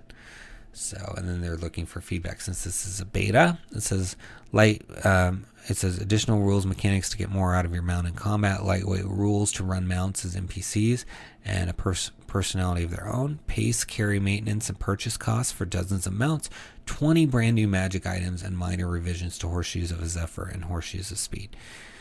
Awesome. Sounds like a fun opportunity to take a look at how mounts are done and maybe see how they were originally going to be done in 5th edition. I'm not aware of that history, so I don't know about that, but it sounds like if what they're saying is true, that the way it eventually ended up is different than the way they started as far as development of the mounted combat in 5th edition. So you got mount equipment and expenses, variant pricing by size, purchasing a mount upkeep. I mean, all of this is cool, and since it's free, even if you can just use part of it, that's helpful. So they're looking for feedback. And it says, every region, culture, and ancestry within a campaign world breeds certain creatures as mounts. Traditionally, this means horses, ponies, and mules, but some cultures could ride vastly different creatures. Goblins tend to raise wargs and dire wolves. Merfolk favor dolphins and giant seahorses, while gnomes from a settlement in a remote mountaintop might breed goats and hippogriffs. Oh, that would be fun. Hippogriff one. In order to qualify as a mount, a creature must meet the following criteria. It must be at least one size category larger than the creature attempting to ride it. Its anatomy must allow for the rider to sit on or straddle it. The weight of the rider, along with any equipment or cargo attached to both the mount and the rider, must be equal to or less than the mount's carry limit, and it must be a willing creature trained to accept a rider. So, fun stuff. I didn't read every sentence there, so you don't need to read more, but if you're actually going to implement this, but it looks like a nice option. They go into exotic mounts, barding, bridle, saddles, all that stuff. Banner, breaching. Yeah, just very thorough. I like it. So, yeah, it's cool. Since it's free, I'm going to add it to my cart. I've already got a cart going. So, cool. I'll get 2 titles today. So check it out under Mounts Revisited Beta in the links below. Give it a click. It says the Ooze You from AA Minis, and it says, hi there, the Ooze You is a supplement for 5th edition and Pathfinder 2nd edition. It's detailed information about mini ooze, stat blocks, taming, and lore information along with sketches. Very fun, and it's by Lee and Corey Simmons are the authors. 63 pages. You've got your PDF for $10, or you can get the softcover standard color book along with the PDF for $20.11, or you can get the individual standard color book for just $15. So that's cool. Let's see what we can see inside. I like the fun cover here. So you can see all kinds of information about oozes with some fun, playful artwork. You get to see 10 of the 63 pages. So this is just kind of the introduction. So we're not getting to see too much detail of the oozes themselves. We got origins, properties, types, creatures, amoeba, armillaria, caramel ooze, carnivorous blob, or just a few of them. And even talking about oozes as pets or raising an ooze or familiars, items, etc. So yeah, let's find something we can read for you here.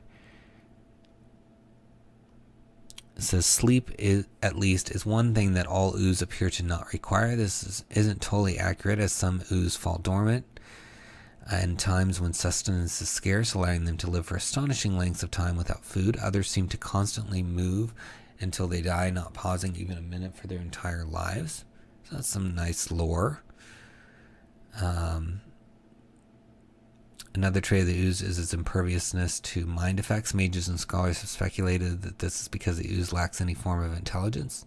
I beg to differ. There are oozes that I have studied which can unleash psionic attacks with such devastating powers to drive adventurers mad. Rather, I propose that it's just a matter of perspective. Just because we humanoids cannot fathom their thoughts does not mean they do not have them. So, and this is written from first-person point of view, as somebody sort of doing a biology journal of what they've encountered. So that can be really fun too. I like it.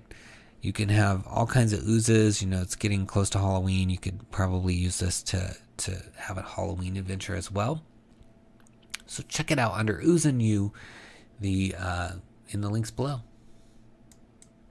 Next we have Sundara, Dawn of the New Age, species of Sundara orcs from Azukale Games for $3.99 on sale for 28 pages. Author Neil Litherland. And it says, Sundara is a vast world filled with a huge number of creatures and species of Sundara. We explore some of the more common ones, their unique cultures, and the differing variations they display. Stronger, faster, and more durable than any other species, there are hundreds of myths and legends about orcs, from whether their genesis is truly tied up with the elves and their arcane manipulations to feats of terrifying bravery and deeds of horrifying brutality. The tapestry of orcs is woven from many different threads, from the myths of the shadowy Nimlocks and their dark caverns beneath the world to the tales of the great packs of Minaka who prowl the dense forests of the wild, from sailors' stories of the Barada and their seagoing tides to the colossal Faruna on the plains. These orcs all come with their own cultures, customs, and unique adaptations to make them truly stand out. So you can use it as part of Sundara, which is a campaign setting, or you can use it outside of that, which is helpful. 5th edition, of course, here. And so it talks about Sundara, and Sundara sounds like a fun setting because the focus is that a lot of settings are post sort of the Golden Age, and this setting takes place during the Golden Age, if I'm remembering correctly. So yeah, you've got your information on common orc traits, and then you get into each of the different sub-races. So Nastro, it says, is the language most commonly spoken by the Minanka.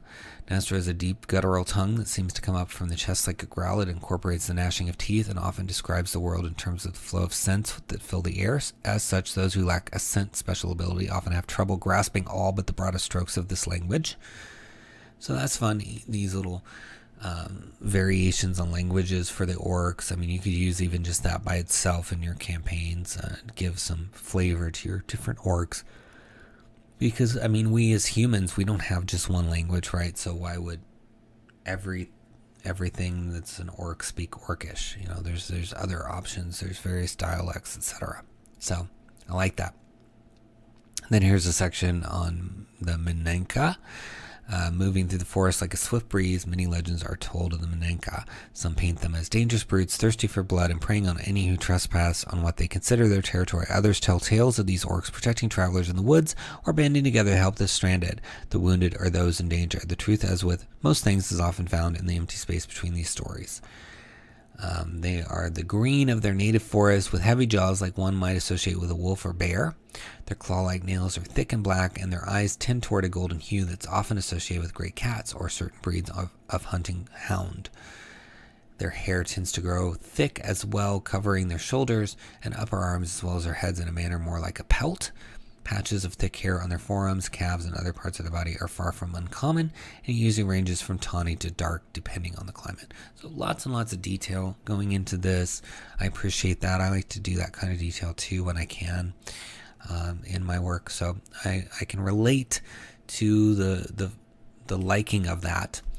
And hopefully you can appreciate that. You know, a lot of these races in the 5th edition, Wizards deliberately leaves room for you to create these sub-races, these different cultures, these different languages. They don't want to sort of force you into a box and say, you gotta use this vocal affect as you're talking as an orc, you know, or these are the words of the orcish language and only the words that you can use, you know. They're very interested in leaving room for you to create.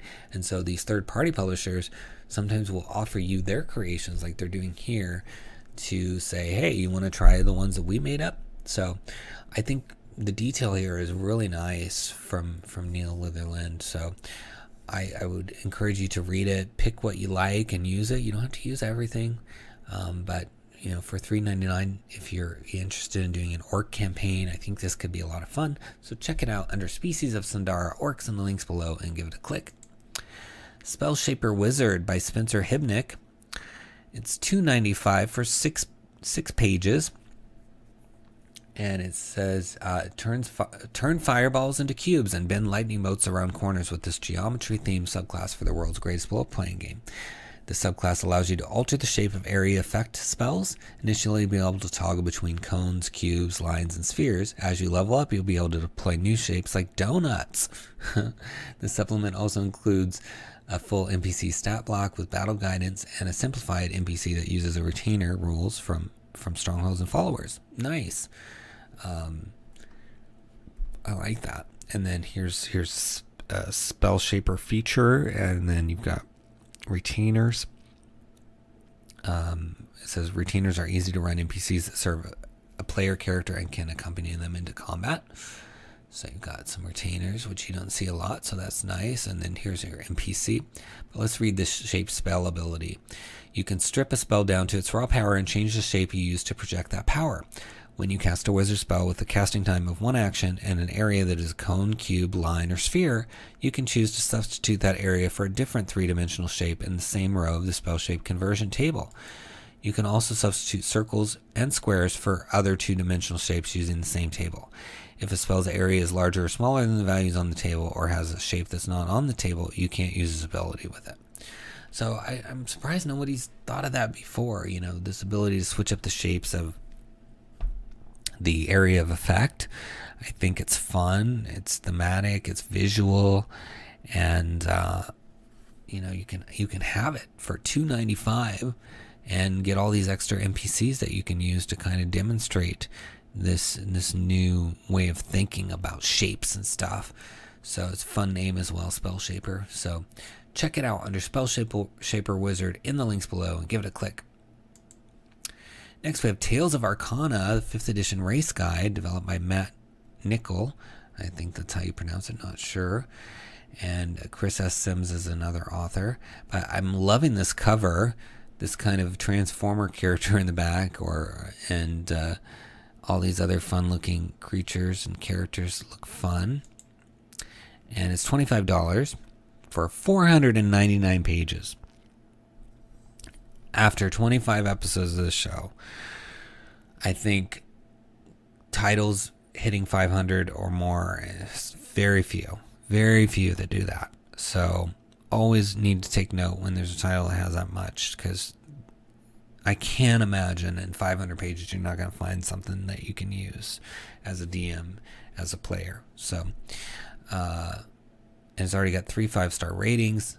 It says 200 new playable races. That's astonishing. And 500 pages here. It's just crazy good. All right, so it says the races include vampires, ghosts, cyborgs, and elementals. I'm guessing there's a race for everything in here. It's really cool. Male and female illustration for each race. Flying mechanics that don't restrict class options. Instructions on how to modify races to create your own variant races. Lore entries. Developing Arcanist history, cosmology, nations, and other tidbits that can be used as plot hooks to inspire your future campaigns. So I was unfamiliar with Tales of Arcana before this, so maybe that's a setting. I'm guessing. I don't see any other books down here about it.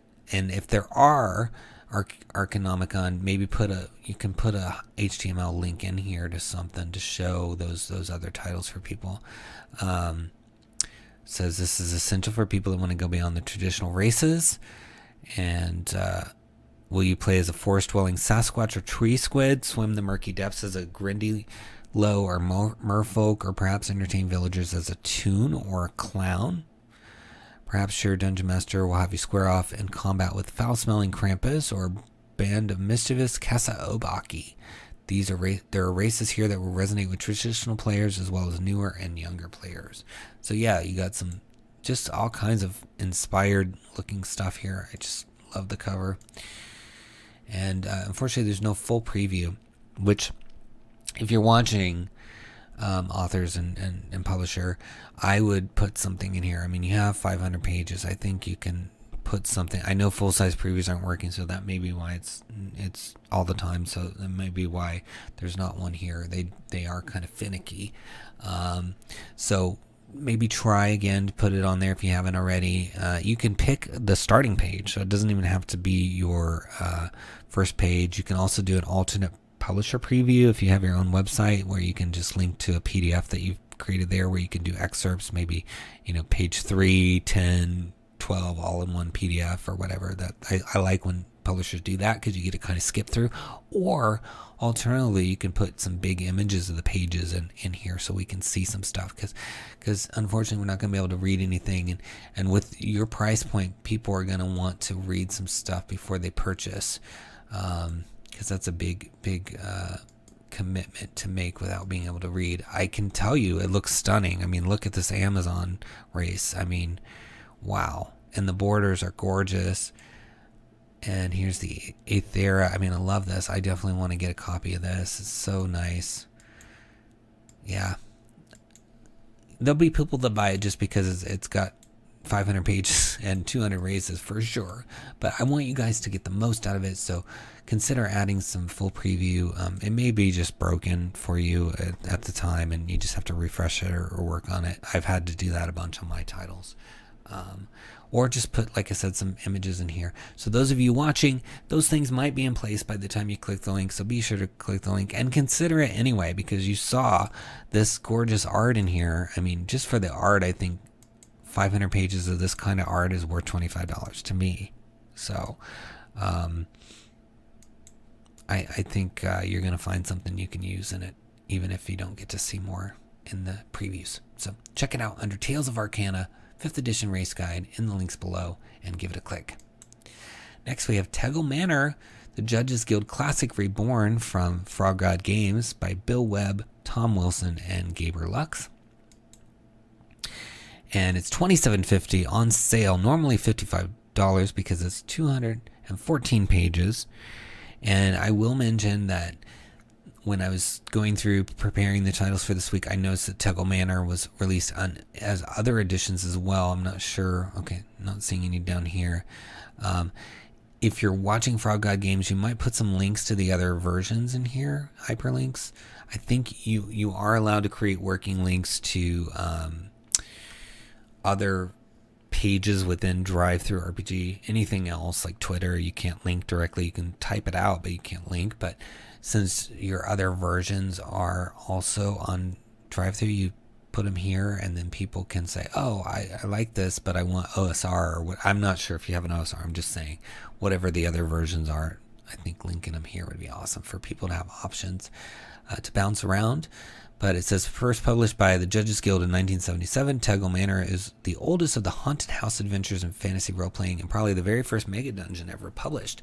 The manor is a sprawling edifice of 250 plus rooms. Wow. Filled with tricks, traps, puzzles, monsters, and situations both humorous and horrific, the huge manor house has been the curse of its owners, the Rump family, for generations. No matter how many times they have tried to get rid of it, the ownership manages to come back to them. This intertwined and sinister relationship between the house and its chosen family is a history of horror, evil, and greed. There's a lot for characters to learn about the curse, and their knowledge might just keep them alive long enough to tell the tale. If you've already seen the 1977 version of Manor, there's a lot more for you to experience in this updated and expanded 5th edition version. There's more detailed descriptions of rooms, new areas, new monsters, new magic items, and much more, all with spectacular color illustrations. This sounds like a blast. I mean, 250 rooms? That's massive. So, wow. I'm excited. Let's take a look inside. So you get to see 6 of the 214 pages. So it starts with a village and then lands near it, and then the Sanctum of Madness, rampaging rooms and within the vaults.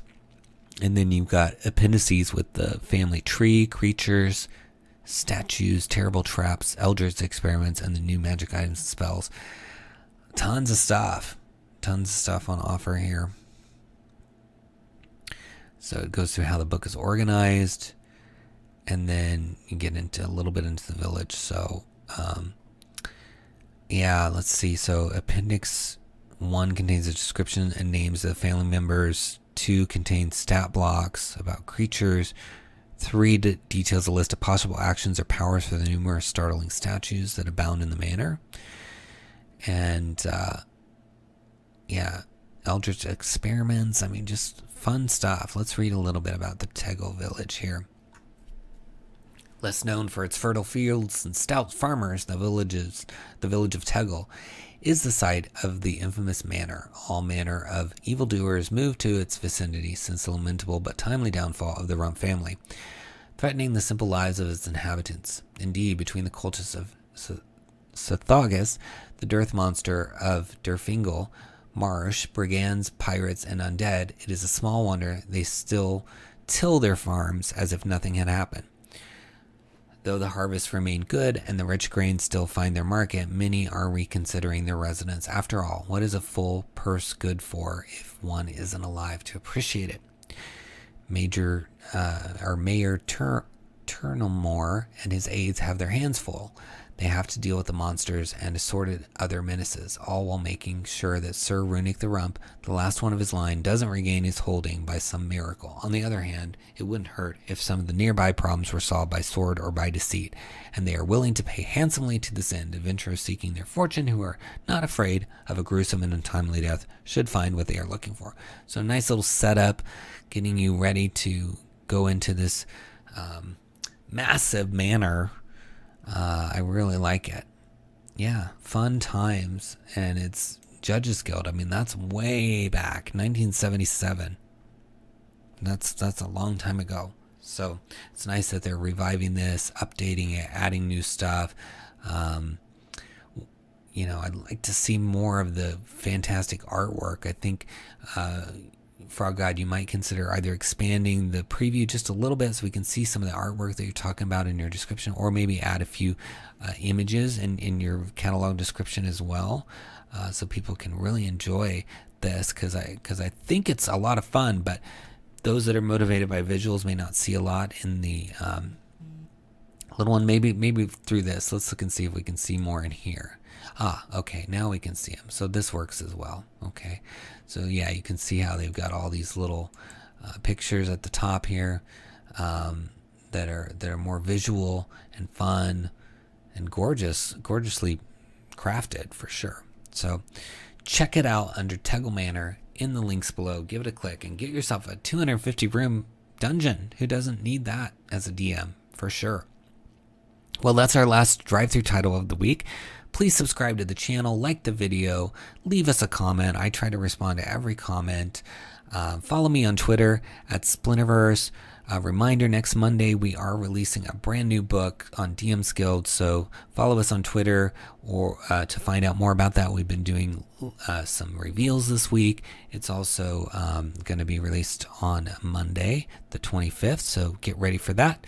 And check out those links in the video description. Click all of those, buy those books, or buy other books. It supports the channel, supports these creators.